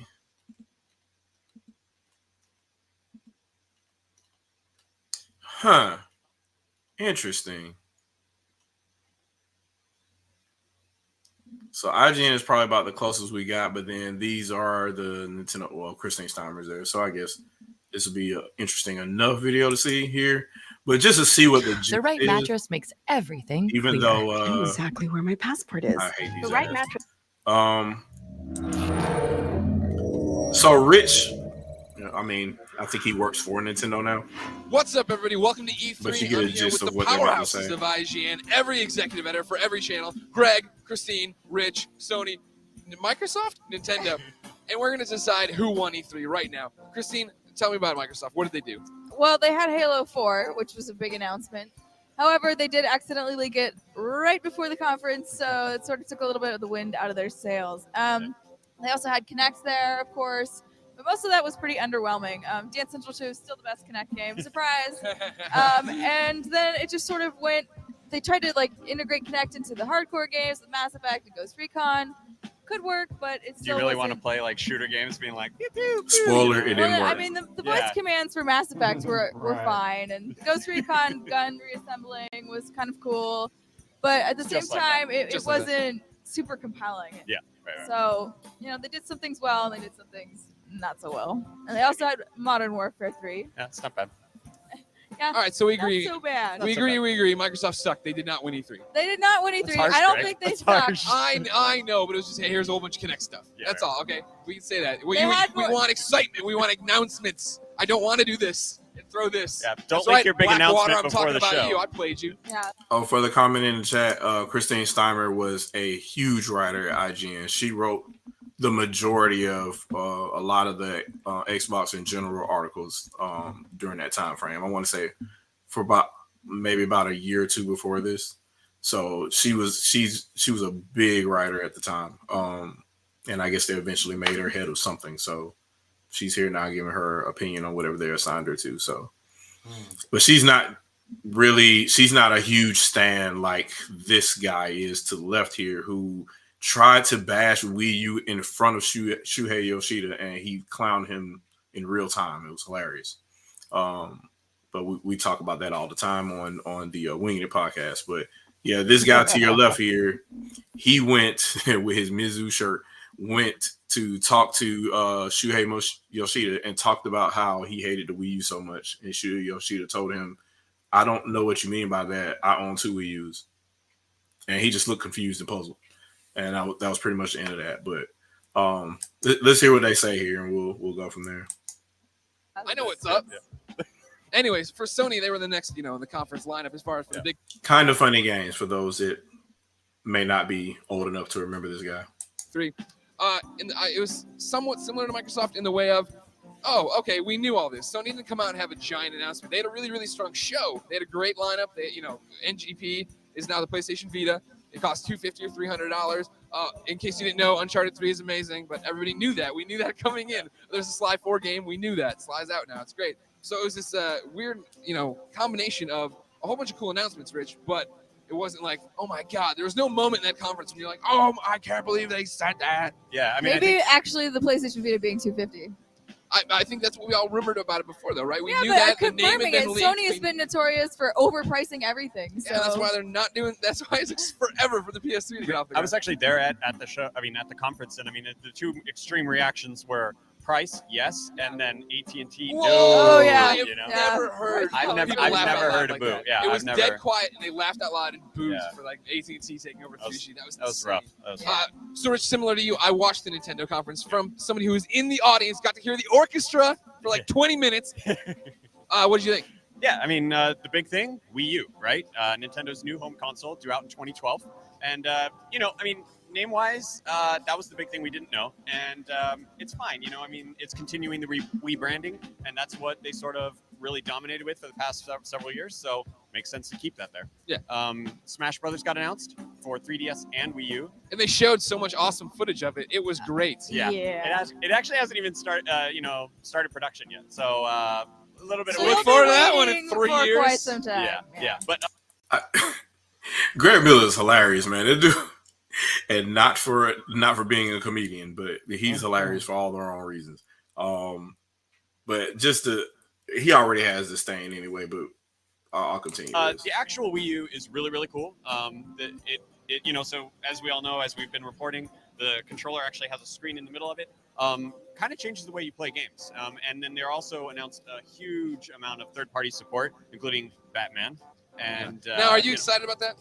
Yeah, like the third-party stuff. I think it'll be cool. It depends on what they do with it and when the console's actually coming out. Exactly. If I'm playing Arkham City a year after I have it on my PlayStation or Xbox, what's the point, right? Yeah. So that's their challenge, right? But I mean, we also know that Assassin's Creed is coming. We know Ghost Recon's coming. a lot of stuff like that could be really cool. But again, this was just the first pass at Wii U, so we'll see what they do in the future. I think it's a good sign that all those companies are on board now. All right, so a lot of questions. Rich, we once again agree Microsoft sucked. They're not even part of this conversation. Yeah, Christine, just get out. I'm just gonna punch You all and all the face. Xbots go home and cry on your giant pillows. Rich, who won, Sony or Nintendo? To me, Nintendo, but I mean, I'm looking for my HD Zelda, right? Yeah, and yeah, I got my HD Zelda. I was sitting there going, let's have Smash Brothers. Smash Brothers got announced. So, I didn't cry at the conference, Yeah. but I was happy. Exactly. I think it all comes down to which company you back, right? Like I would say by a nose, Sony won, but I still don't think anybody had this show that was like, oh my God, I have to. If the Wii U had showed like real games, not just tech demos, maybe it would be a That's different the story. thing. So Nintendo was all about here's what's in 2012, right?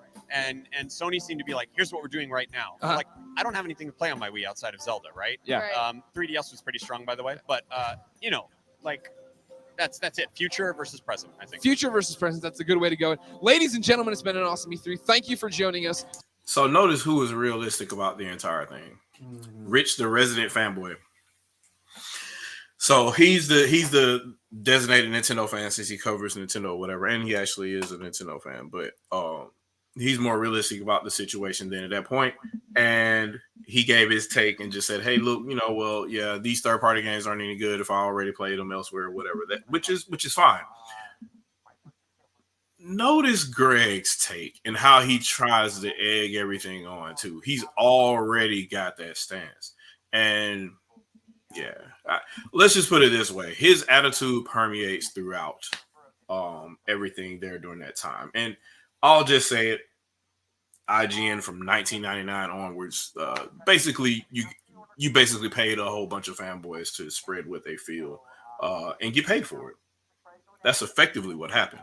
So how that affects other people down the line, over generations at this point, because now there were people who were kids when the Wii came out, right? How does that affect their mindset going forward? Because they're used to the PS3 that they grew up with, or the Xbox 360 that they grew up with, and I'm like, bruh, I appreciate having more than one button to use in a game. So, right. And of Colin Moriarty, Colin was right. He said the Wii U and the Switch will fail. So I mean, Wii U still made money, and the Switch obviously didn't fail, but Colin is somewhere making dumb articles that don't make sense. But that's the gist of one of those type of comment. My problem with this was the reactions that were really bad. You can't find them anymore. I sent you the G4 one. Queue out an hour and 45 minutes. Oh yeah, so it might be a ShadowCast, yeah. So and look, we haven't left one topic yet. We're still here, but it's insane, man. It's crazy how it can permeate for you, but I just didn't. I'll look at the link you had, but it's just to me, hearing the argument, right, and then saying, where do you get this from? And then seeing, not only were you wrong, you were real wrong. They over-explained the system to you. Right. Real early. Multiple times. Yeah, man. But no, so you said you sent me the link for a G4? Yeah. I don't even know. Do I even want? It's the hour. It's at hour and 45 minutes where they finally, and you can see Adam Sussler's face is like, I'm giddy to get this part out. I need it to be said. Do I even want to see this? Like, do I even want to? I don't even know if I. He's like, wait until I get the mic. Wait until I say something. Oh God. Yeah. So they're showing some. Is this the actual presentation or what? Yeah. So they stream the entire presentation, and then afterwards they have their after E3 coverage, right? Yep. Let's see. So this is the end. All right, here we go. He is so happy. Yeah, so it took somebody else to post it. It's no longer on the G4 stuff or whatever, the old G4 official YouTube. Yep. Yeah. So a lot of that stuff got pulled down. I have some of the videos. I don't have all of them. But I have some of the videos. Most of my stuff is from E3 2001, 2002. But this stuff here is just Kevin was neutral, but Adam was really trying hard to push that. Yeah, it's just real odd. Sponsored by Burger King, right? Yep. All right. Let me get this here. He was so happy. You can see how giddy he is. He's like, ooh, I got the juice. I got the juice. There we go.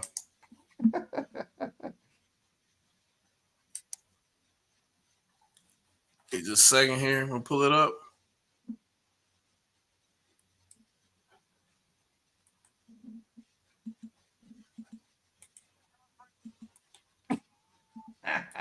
Just watch his face.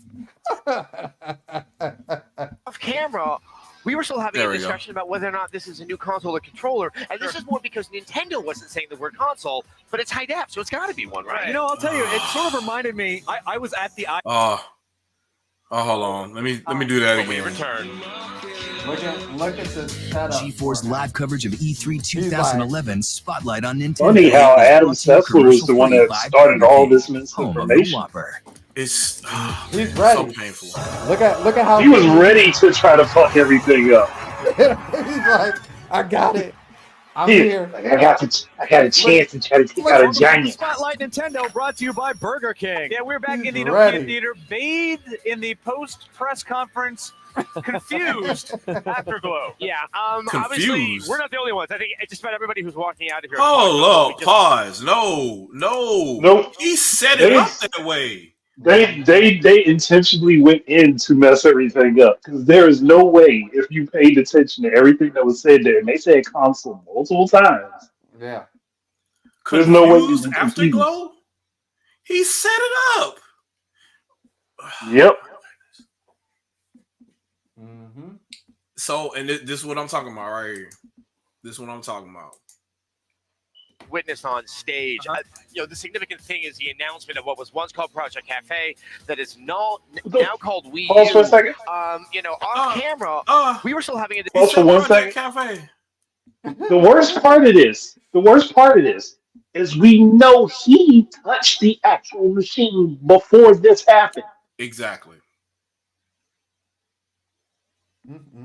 Exactly. We know for a fact that fucking balding middle-aged bitch touched it before this happened.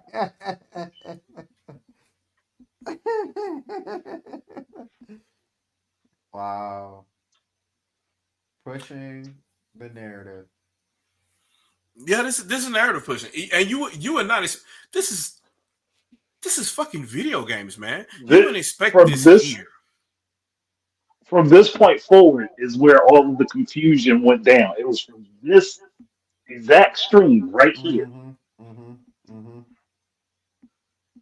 And so, how many people are going to admit that that's where they got this idea from?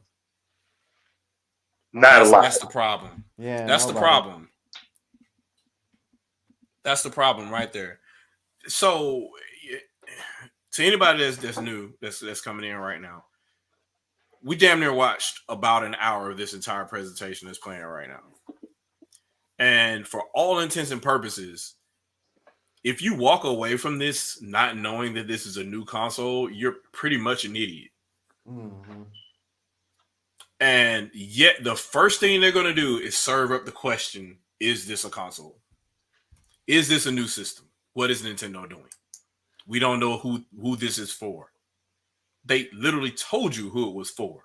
They were talking directly to you. Look at Kevin's face. He's like, what? Yeah. Discussion about whether or not he's setting it up. He wasn't prepared for it. He wasn't in on it. His face is like, what? So he was not in on that at all. Let's see if I can get him right in mid. You can tell when they started off, he's giddy about trying to get them. Like he's like, yes, I got it. I got them. Is brought to you commercial free Right here, by he's Burger about to- King, home of the Whopper. Let's hear him say it again. Just look at Kevin when he says it. Look, the way that man whip around. He was waiting. Welcome back to Spotlight Nintendo, brought to you by Burger King. Yeah, we're back in the Nokia Theater, bathed in the post-press conference, confused afterglow. Yeah. He's like, what the fuck are you talking about? That was a nervous laugh. Look at his face. Look at his face. He's like, wait, what? He's like, shit, y'all got me roped in.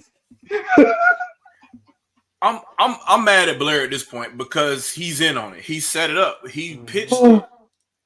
And But that man's face says it all. He's like, oh, motherfucker, y'all just wrote me into some shit I ain't you know see it about. in real time. In real time. In real time, you see it. And he's like, I don't like what is happening right now. What is this? Right. Don't.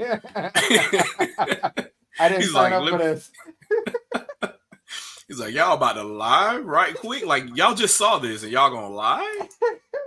Like, look at where they are. Look at where they are. They just saw this. Wow. He's gonna turn. He's gonna turn not happy real quick. They just saw Reggie stand on stage and say, "This console is for you because the Wii was for everyone. This is for you, you." Like, and you're gonna say what?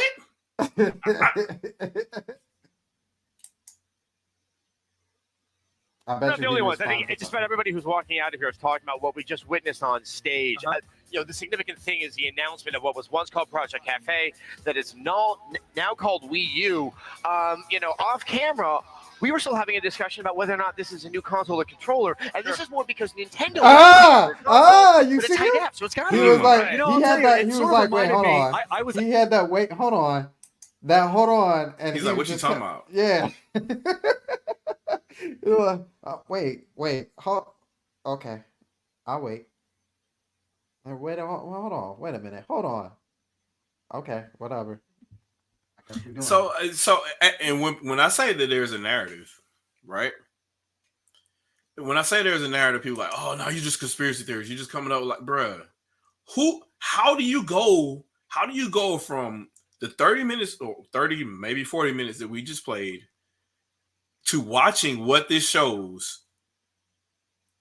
to what you just came up with? And then you're going to use choice B-roll to add to this as if you prepared it, which kills me because that lets me know that the press room had this or they were receiving it while the presentation was happening so they could edit everything for this post-mortem right now. Yeah, we're writing it out. We're writing it out right now. We're writing it out as we go.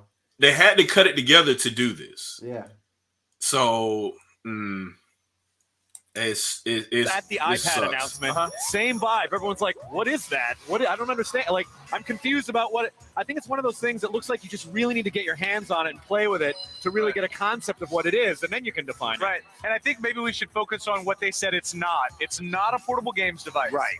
It can be used as a standalone unit when you're playing certain games. But you can't take it in your car. You can't take it away. You cannot take it. It will play all existing Wii games. Right, it'll play existing Wii games, but clearly it's also playing them in high def. High def was mentioned. They didn't necessarily say it's playing Wii games, but clearly it's playing them in high def. So now the layman can just say, "Oh, it's just a Wii." Why would you say Wii games? Why would you even? Clearly, it's playing them in high def, though. Just say it's a new system and it's backwards compatible, bro. Like they did, because they said that. Yeah. Yeah. Like a PS3 could play PS2 games? Like that. Like that part. That's wild. what resolution if it goes all the way to 1080p. Right. But these are clearly something that the Wii itself cannot seem to process as far as graphics go. And then in terms of some of the video that we saw, we saw the Wii U and a Wiimote interacting with each other and then interacting with the main console as well. So I don't know if they didn't. I mean, it would strike me as an evolution of the Wii. It's just Nintendo seeming reticence to actually use the word console, to describe what the Wii U is. That's leaving me a little bit confused. I have to say,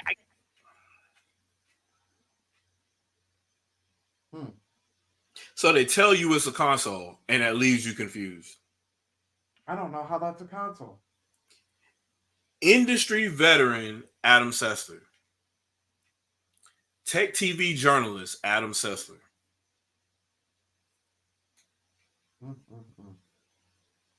I don't know how that's a console. So y'all know what I mean when I say when I say what I say. When I tell you the fix was in. Fix was in. Why? What will possess you to say this? It is literally your job to know. Why would you pretend to not know? Right. It is your job to educate the public on what you just saw. And you choose not to. I don't think that's always the best intention at a press conference to have people sitting there scratching their head. I think most importantly, though, I stand fully corrected with everything I prognosticated with regard to this console. I could agree. Obviously, there is a touch screen. Obviously, it does have buttons on it. So I'm eating some humble pie quietly. Feels good to know that Chris and I were right about that stuff. Also important to note that it'll never happen again for me. They got they've got some really hardcore and heavy hitting developers on board. Seeing a guy like Ken Levine, who thinks outside of the box constantly, excited about the prospect of this console, controller, platform, whatever the hell it is a. He's doing it too, but he served it up from the beginning. So whatever the hell it is, I just want to know if this isn't biased. If this isn't biased, I need to know any point in time that any game journalist said this about a new PlayStation. About a new Xbox. Oh, wait. The Xbox went from Xbox to Xbox 360. Where was the confusion? The Xbox 360 went to Xbox One, which should confuse a shitload of people because wasn't the original Xbox the Xbox One? Right. Oh, no, it was no problem. Now it's known as the OG Xbox. Now that's okay. But there's no confusion there.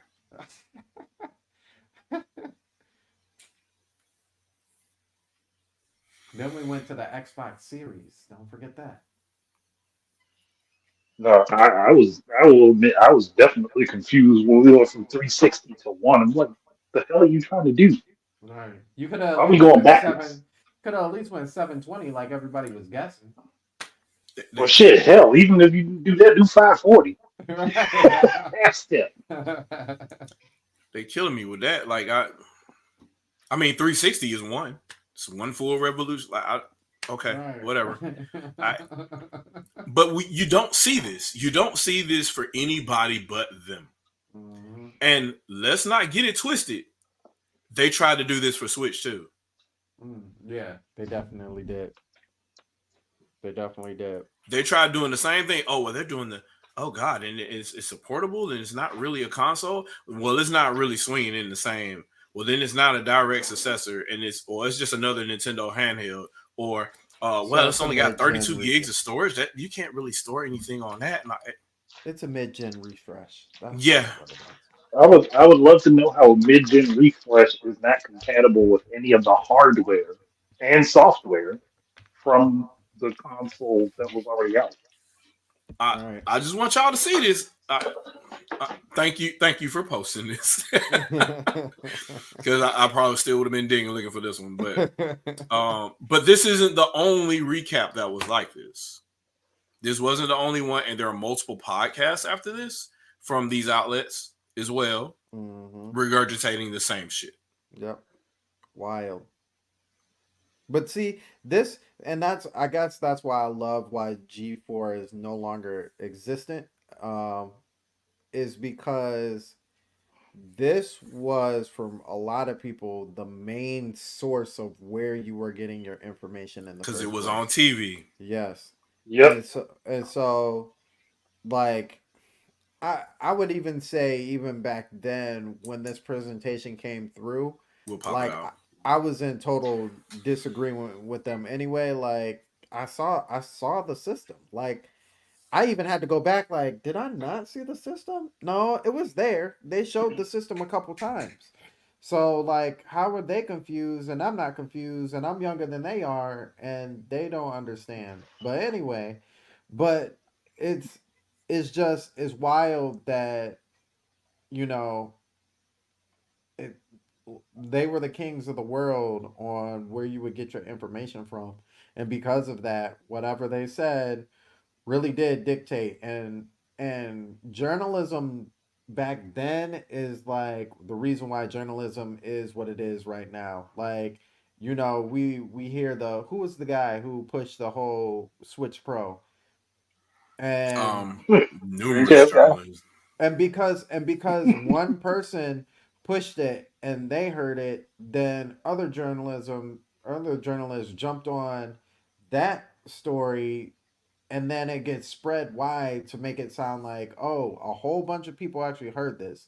No, it was only one person who heard it and they all spread the same misinformation. So it was like that back then, but nobody was really like pulling it like that back then. So when G4 said something, somebody was jumping on it like, yeah, I don't even know what it is. They didn't show me either. I don't know. So then everybody else was jumping on what? Who is what? I don't know. Wii U. Like, what is that? So, and The, that's how that happened. But like somebody said earlier, ironically so, that is the reason why we have Nintendo Directs. So there was Yeah, something great that came out of that. that's exactly why Nintendo Directs are there. And Owada he actually said as much. He said, "Hey, he had to say after the fact that there has been confusion amongst the market that the Wii U is not a capable machine, so we need to produce games that negate that narrative." Like he actually said that, like as a press release. So they were battling. The only way they know how to battle, just make games, kind of situation. Versus let the game speak for themselves and go from there. Because you can't say that this system can't do X when they actually do it. Right. So it's like, oh well, it doesn't have this and it doesn't have this. I'm like, oh okay, well, I mean, Mario Kart lets you directly upload your video straight to YouTube. Done. Right. So it is this is glaring proof of the narrative, and it's not. I mean, I could pull up other stuff too. I just got through reading another article talking about so many things they hated about the Wii U, and they were all things that were relevant or applicable to every other system. Like he was complaining about the day one update, the day one patches. He's like, oh, and it was so big. How big was it, bro? How bad was your internet? Because I remember downloading 512 megs worth of data within a couple of seconds, and then my system rebooted. Day one. So I don't know what kind of trash internet your ass had. And this is a Wired article. Wired.com is not a small site. But he's like, oh, these are the 10 things I hate about the Wii U. I mean, you can Google it and see it. But all the things that they posted were bullshit. So, it takes so long to get into apps. But I mean, the main app you want to get into is a game. And then once you load the game, you don't load anymore. So unless you want to go back to the home menu.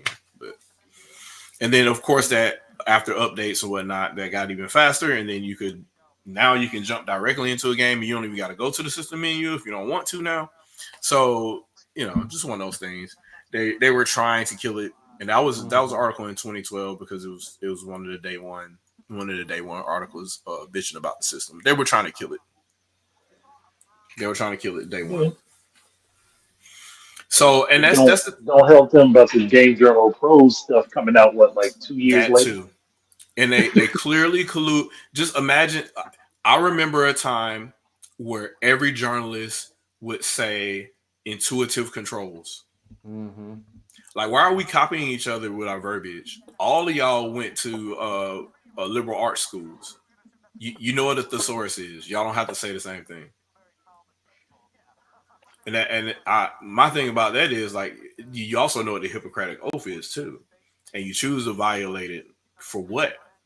You're not getting paid enough. So for what? For a job where you get to play video games. Delusions of Okay, grandeur. cool, cool. But I mean, good luck affording a life in California that way. But it's neither here nor there. But nah, I guess we'll leave that topic. The only other thing that I kind of wanted to talk about with the potential Switch 2 stuff, we keep hearing the same damn rumors over and over again. And people keep talking about, well, this chipset and whatnot, and I'm like, Oh that my chipset still god. isn't confirmed. Like, This chipset talk. So the Nvidia leak happened, right? That's real, right? Mhm. There are references for Nintendo SDKs in there. NVN2 is mentioned a bunch of times. There's potential Nintendo specific chips in there. One code named Drake, if you will. But then there's a whole bunch of other reference things in there as well, possibly for development or just saying, hey, look, we're testing this on more than one thing, right? There's desktop GPUs in there. In the same, so there's kind of really no way to pinpoint specifically. It more than likely might be one of those smaller SoCs, but there's no way to really tell which one. It could be this this T239 chipset. It could be something Ada Lovelace. It could be anything really at this point. Short of a leak of an SDK, you're not gonna see anything. So I tried asking even the individual leaker that put that stuff out or whatever on Twitter, and we had a little back and forth. And I'm like, so tell me exactly where the reference is. Oh, well, you could just go find it. Okay, well, screenshot it here or link me to it, and then I'll go to it or whatever, right? Screenshots, and I'm like, so where's this directly referencing that NVN is being tied to this? Oh, well, there was an email from this other guy that had blah, blah, blah, blah. And I'm like, oh, okay, but there's correlation, but there's no causation here. I mean, there's nothing tying this specifically together. It's just a happy coincidence. Is it likely? Yes. But I can't put my name on it and say, hey, look, without a shadow of a doubt, that's what this is. And for whatever reason, you know how BreadTube goes. If it's rumored, it's true.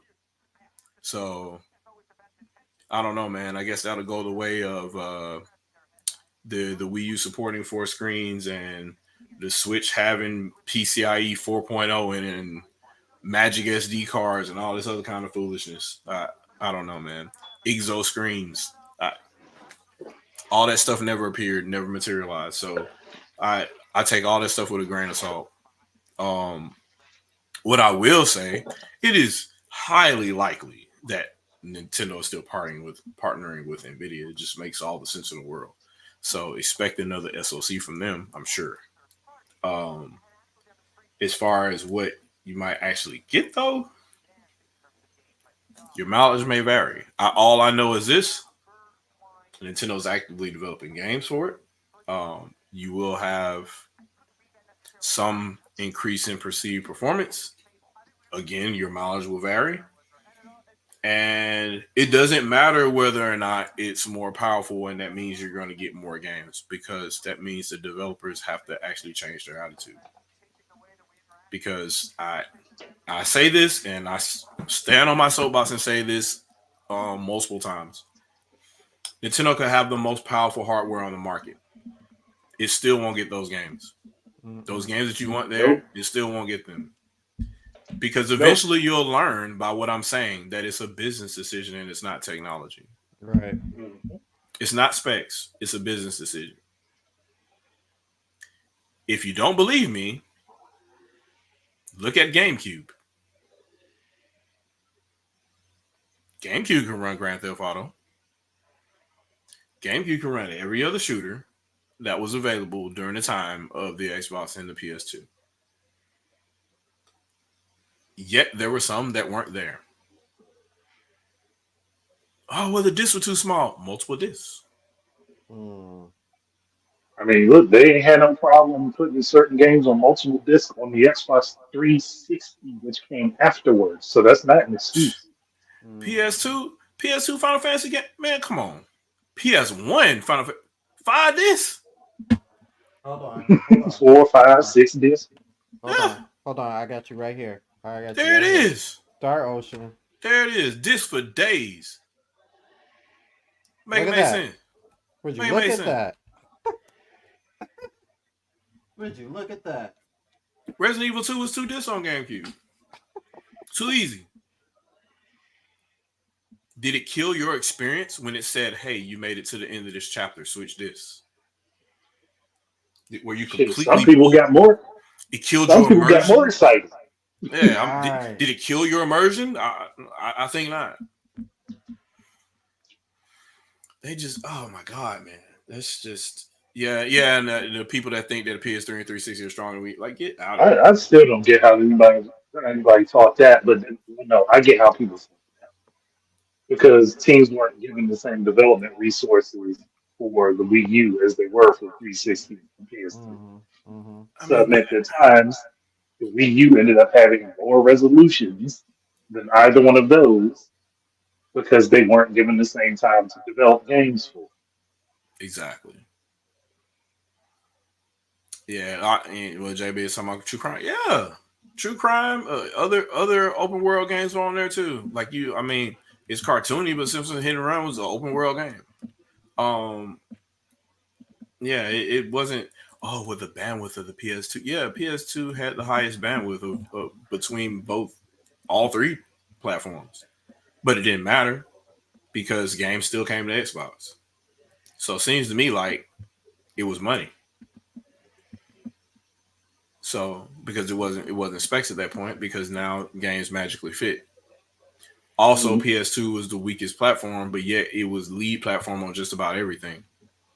Make that make sense.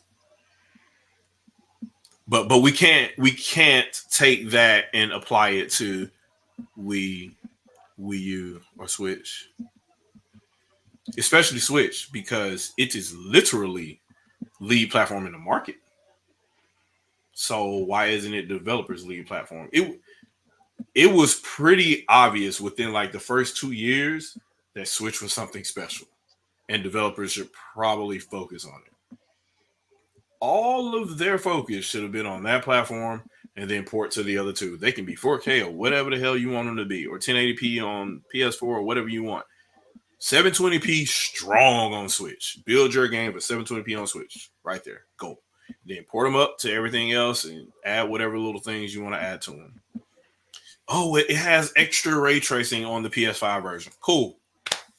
Cool story. Nobody's robbed. So that's, and I don't think that's going to fix anything. I've had a couple of discussions. People think that if there's a new Switch, then games that are backwards compatible with the Switch, it'll just make the game better or whatever because they'll put out patches. And I'm like, but if they do takes that, time and money. If they do that, they can afford to patch the original game too on just Switch, which has 150 million fucking units out there. So, or how many is it now? 130 or something? I don't know. It's like 135, I think. So it's on track. It's on track to match or beat PS2. You don't look at that and then say, yeah, we're going to wait for new hardware to upgrade this game. Right. Bad concept. So, and I don't think we've shown the low end PC. I can do some of the low end PC videos, but I'll have to dedicate a whole nother podcast to that again too. That'd be another long form video, kind of like this one, and it'll just be me running through videos of games that shouldn't exist. Resident Evil 4 remake running on hardware weaker than Switch. 480p like a mug, but it's going. Whole game. So I don't want anybody to ever come up with that excuse again. It's just, I don't know why it's so prevalent on the internet. I'm just like, dude, you know, people make these games, right? Like, we live in a world where Portal was just ported to the fucking N64, and you're gonna First three tell levels me, of it. yeah, Portal's working in everything, and you're gonna And tell running at me, a decent frame rate. killing me. What happened now? Well, he's check Spencer's question. That's what Triple was saying. So if the Switch outsells the false PS2 numbers that are inflated, what will the industry say then? Yeah, they. Well, we know what they're going to do. They're not going to say anything because Switch is the fastest selling console of all time, and they're not talking about it. But when PS5 sold as quick as it did, like the first to 10 million or whatever, there was like 9 articles about it. Yeah. This is the fastest Even though selling it kind of flatlined a PlayStation little bit console of after all that. time. Yep. Yeah. No console has done this in less than 7 years. Year 7 isn't complete yet until March. Nope. And we just passed Black Friday, and who knows how many they sold then. So you talking about potentially 140 million sold in 7 years, and it took PS2 how many, like 10, to get to Almost 150? 11. Almost 11 years. So, and not a single price drop. Right, that part. I keep Nope. telling people that part. Like, yo, you realize that it On is any not SKU. dropped once, not once, Not even the once. Switch Lite, the one that you would think they would drop the price on the quickest, right? Mm-hmm. They didn't even drop the price on Yeah. that. You would think they dropped that down at least 150, but they ain't even touching it. Nah, we're gonna get that money, all of it. So yeah, this. But I want to hit on what Dark Voice said there, where Spawn Wave has been saying that Zelda is just magically going to be 60 frames per second on the next Switch. No. It can't be done like that without No. rewriting the whole game's code because it is written with that frame rate in mind, with all of the timing in that game off. It's been shown in emulators when people boost it to 60 frames, it throws all of the timing mechanisms in the game off, and you can't play it the same way. All the physics in the game and everything are tied to that one clock. Did we not have this argument with somebody? That's what I've been saying this whole time. They do not pick frame rates as the final thing in a video game that comes to mind when you start making the game. What am I going to choose as my frame rate? How are we going to do that? And then you make the game. It's not like, okay, well, we got everything in place. We got all the stuff in place. We got all this gameplay. We got the graphics and everything. Now let's see how far we can push this game and what frame rate we're going to get from that. Especially Nintendo, because there's not even art. There's not even art. It starts with blocks. So I don't. It's just funny to me because, like, and then you watch all these videos of people emulating and showing, look at all these extra content packs we're downloading, blah blah blah, and then the video of them showing off the game, they're never in combat. They're never interacting with anything. They're just walking around, sheathing and unsheathing a sword, running through water. Why do you think that is? As soon as you start playing that game, everything goes to shit. As soon as you go up and you try to attack somebody. So it's just odd, man. It's odd. I don't know why people think that you can just shoehorn games like that. And it's going to take work. It's got to be patched. It's got to be patched. And Tears of the Kingdom and Breath of the Wild, they're memory bound. So depending on the speed of the memory, the size of memory that you need, how fast the shaders are cached before you load the game world, all that stuff is going to be determinate based on the code of the game. So you get more RAM, you get more storage, but then you got to tell the game that it's there, which means that you're still getting developers to go in there, which means that you might as well patch the game. So I don't know what they're thinking with regards to that, but You got people that are used to PC games and other emulation and stuff like that, and they think all that shit works that way. Emulation wouldn't be what it is if people didn't code for it. An emulator is not a software development kit for bespoke hardware. It will never emulate what's in metal. And I don't know how else I need to foot stomp that. Um, Little things like changing your routine, um, just to save a microsecond here or there, is the difference between your game performing great or doing one thing that you didn't expect. Just changing your math on certain things. There's a bunch of good videos on the inverse square root and how that worked well for certain games that it made, and how it is disastrous when trying to make something else, especially modern 3D games. Just little math tricks like that. These are things that you don't see. This isn't, ooh, I added this little patch to Unreal Engine 3. No, this is math that's happening behind the scenes with there's no graphical effect at all on top of it. But it determines how quick you get a result in the game, and it determines the rest of the math in the game happening, be it physics, being it waiting on updates, being it waiting on threads or other processes. And until until more people understand that, and the gist of an application being an application and then a game is an application, we're going to continue to have. I kind of blame G4 for that, since since they were on cable TV. A lot of cable TV people saw this, and they weren't the same nerds that would go on the internet and search for other information. Right. So they didn't need to. It was fed to them, and now they were fed all the talking points too. And so when somebody says, "Well, that game isn't running right," and I'm like, "What do you mean run?" Well, it's the game is not okay. What do you mean? Like, well, the frame rate isn't blah blah blah, so it's not running right. I'm like, it's not a PC game; it's a console game. Well, it's not running. Games don't run on consoles.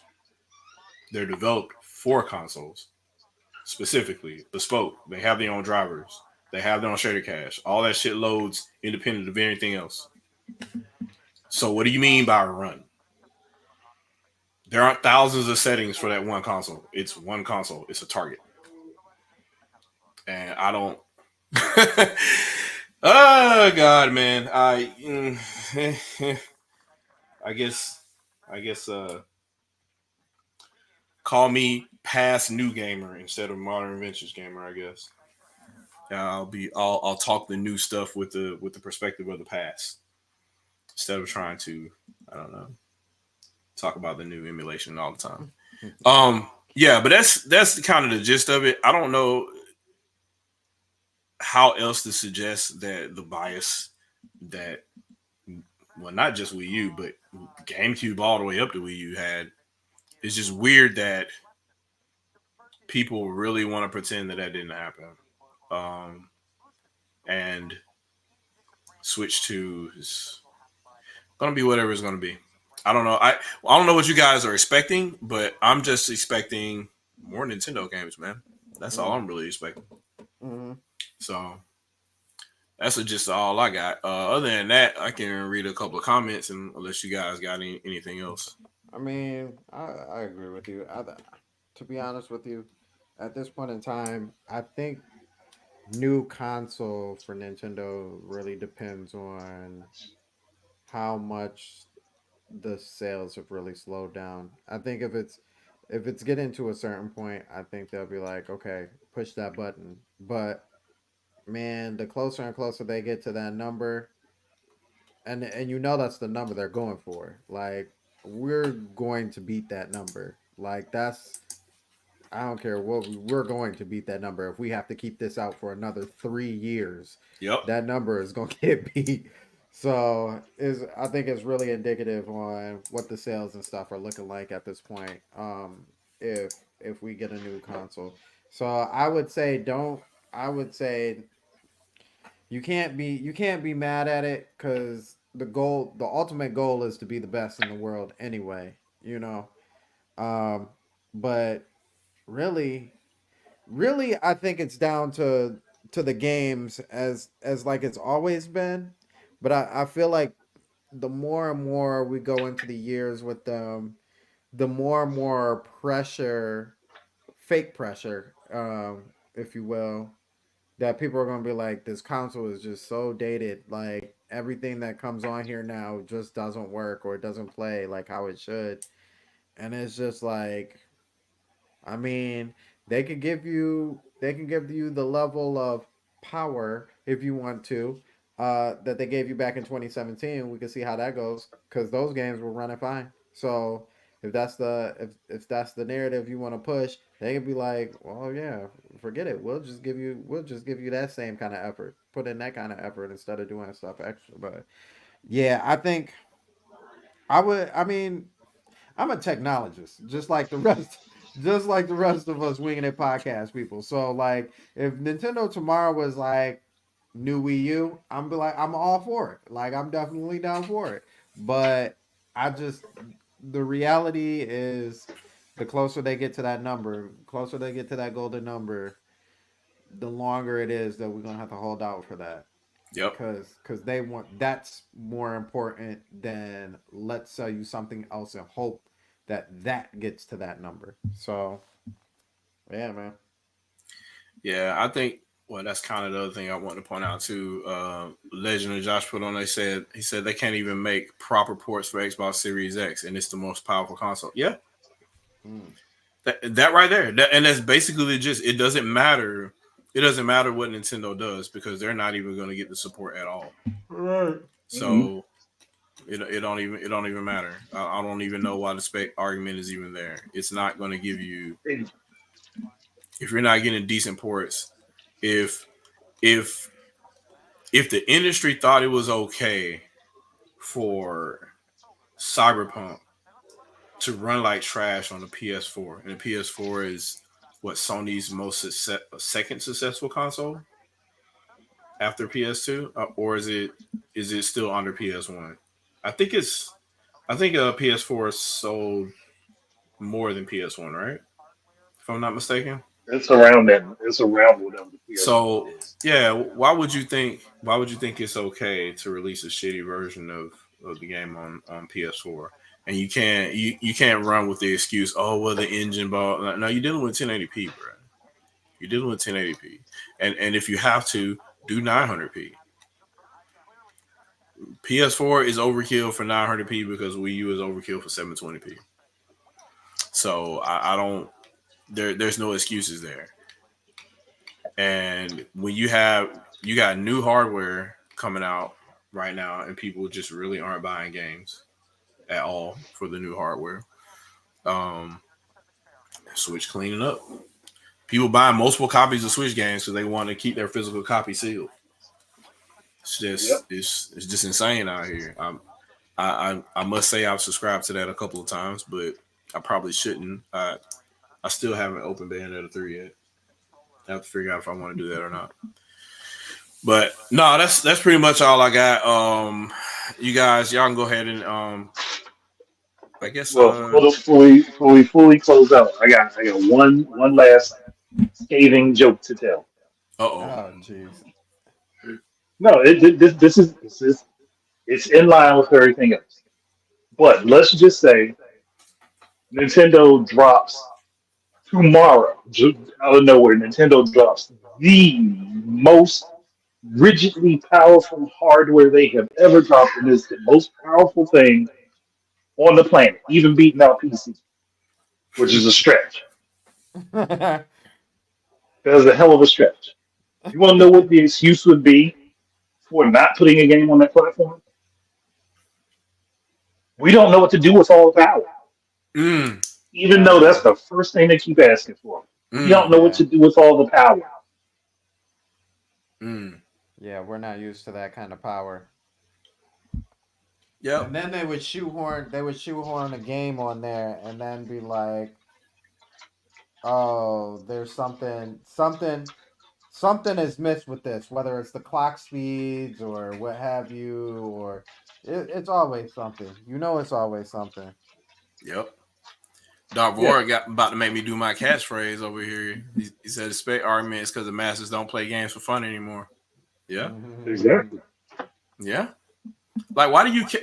Well, My thing it's is, not the masses. It's not the masses. It's the social games. yeah, Don't play for fun. the people that don't, they The don't. masses still play for fun. Otherwise, the Switch wouldn't have sold as well as it did. Bro, I don't care about 60 frames per second. Like, I played Killer Instinct 60 frames per second on the Nintendo 64, man. I don't. It was 6 frames per second on the GameCube. I don't care about. I had those frame rates generations ago. Why are we still talking about that? So, but yeah, that's pretty much the gist of it, man. It's all these things. And again, I guess my other talking point is, and we're gonna brag about having an expensive drive in our console just so we can have load times almost equivalent to what cartridges used to be for a higher price, because now games are $70. I mean, I'm surprised they're only 70. Yeah, but instantaneous load times. I'm like, oh yeah, like I can do on my Super Nintendo. I just turn it on and press start and I play. Like, we really bragging about that in 2023? Hey, listen. I have nothing. I'm just joking. All that being said, yeah, go out, play your games. Been playing this one right here, Mario Rabbids, is really, really good. The second one, Sparks of Hope, is really good, and all of its, I don't know how many frames per second glory.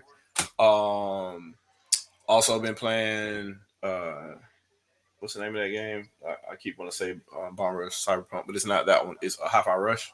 Really, really good. Y'all should play that one. Despite it being all of the 4Ks, it's actually like a really good old school feeling kind of game, which with the rhythm matching and all that, it's pretty damn good, and it rewards exploration as well. So I need a TikTok, Instagram, and a Snapchat to teach the youth these things. Yeah, I should probably come up with like some clips or something. I guess to put out, maybe some YouTube shorts, but YouTube shorts are. It's almost a pain to edit those more than regular YouTube videos. Yeah, it is. Because everybody has a format how they do them now. Like they play let's play the dark music in the background and zoom in slowly as I make my point. Man, get the fuck out of here with that shit. Nobody's trying to do all that. Well, that's what more of the dating podcasts do. If you just talk about general stuff, I'd say just grab a clip from your video and just drop it for the day. Yeah. Yeah. The only problem I have with YouTube Shorts, is forced to be in the 9:16 aspect ratio. Yeah. Instead of just allowing any video under a minute to be a part of YouTube Shorts. That portrait, oh man, I can't with the portrait either. That kind of really irks me. It's I would because now like we could be doing a video like this, right? And like now I got to zoom in on my face or your face or whatever because it's not going to fit in the portrait thing if it came from like one of these podcasts, or I have to switch to just the single screen mode. So and it just have me on there just so I can zoom in. It's just a weird thing to do. I don't know, man. But yeah, the shorts do get a lot of views. I don't know what it is about that. Like I made like a bootleg one, and all of a sudden I looked up, I'm like, wow, that was like a couple of seconds. Okay, I'll take it. But no, I'll have to figure something out here. But I definitely will. The channel's officially back because I've done ShadowCast and a video now. So I guess that means everything's complete, and I just need to start back podcasting again, I guess. So I will see if I can return to do this next week. I don't know. I may be on business, but if I'm not back next week, I'll be back in about 3 weeks to do this. But I will still be on the Winged podcast. So look for me there, and maybe I will make some shorts. We'll see. So, but that's all I got. What you guys got?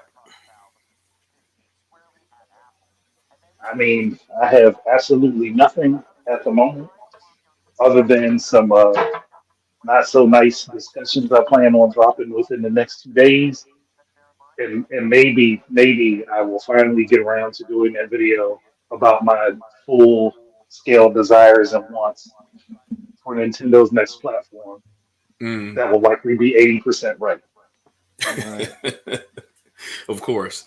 Maybe we should all make Switch 2 videos so we can just be up in the algorithm. Switch 2 and people just click. Yep. Switch Pro. Switch 2 Pro. Man. Just put Switch 2, but never talk about it. Just put Switch 2. I had thought about doing that. Just have a blank screen in the letters Switch 2 for 30 seconds. Have people expecting something to happen and nothing. A full-on disappointment like Adam Sessler. Oh, that's, definitely a disappointment for sure. What you got, Sandstorm? Real quickly here, I just want to say if anybody does catch that G4 thing, there's so much more that goes into that whole piece. I've completely forgotten. It's nice. They even bring Reggie up and have conversations with him after that point. So they push a lot of narrative, and they even try and push it on him. And it's so funny, the dynamic of how they go about it. So make sure you definitely watch that, because that is absolutely hilarious. Man, I might rewatch that now.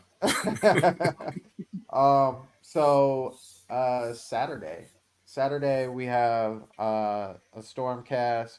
We'll probably be talking about Christmas presents and great games to buy, family and stuff like that. We're coming dangerously close to the Game Awards, so at some roast session. Roast session, yes. So at some point we will be doing the Sandstorm Game of the Year awards that we do every year, talking about games that we love and that we had a good time with, and other games you should pick up, and more of that monotony. I'm trying to get a super team together, not a Justice League, but a Super Friends, if you will. So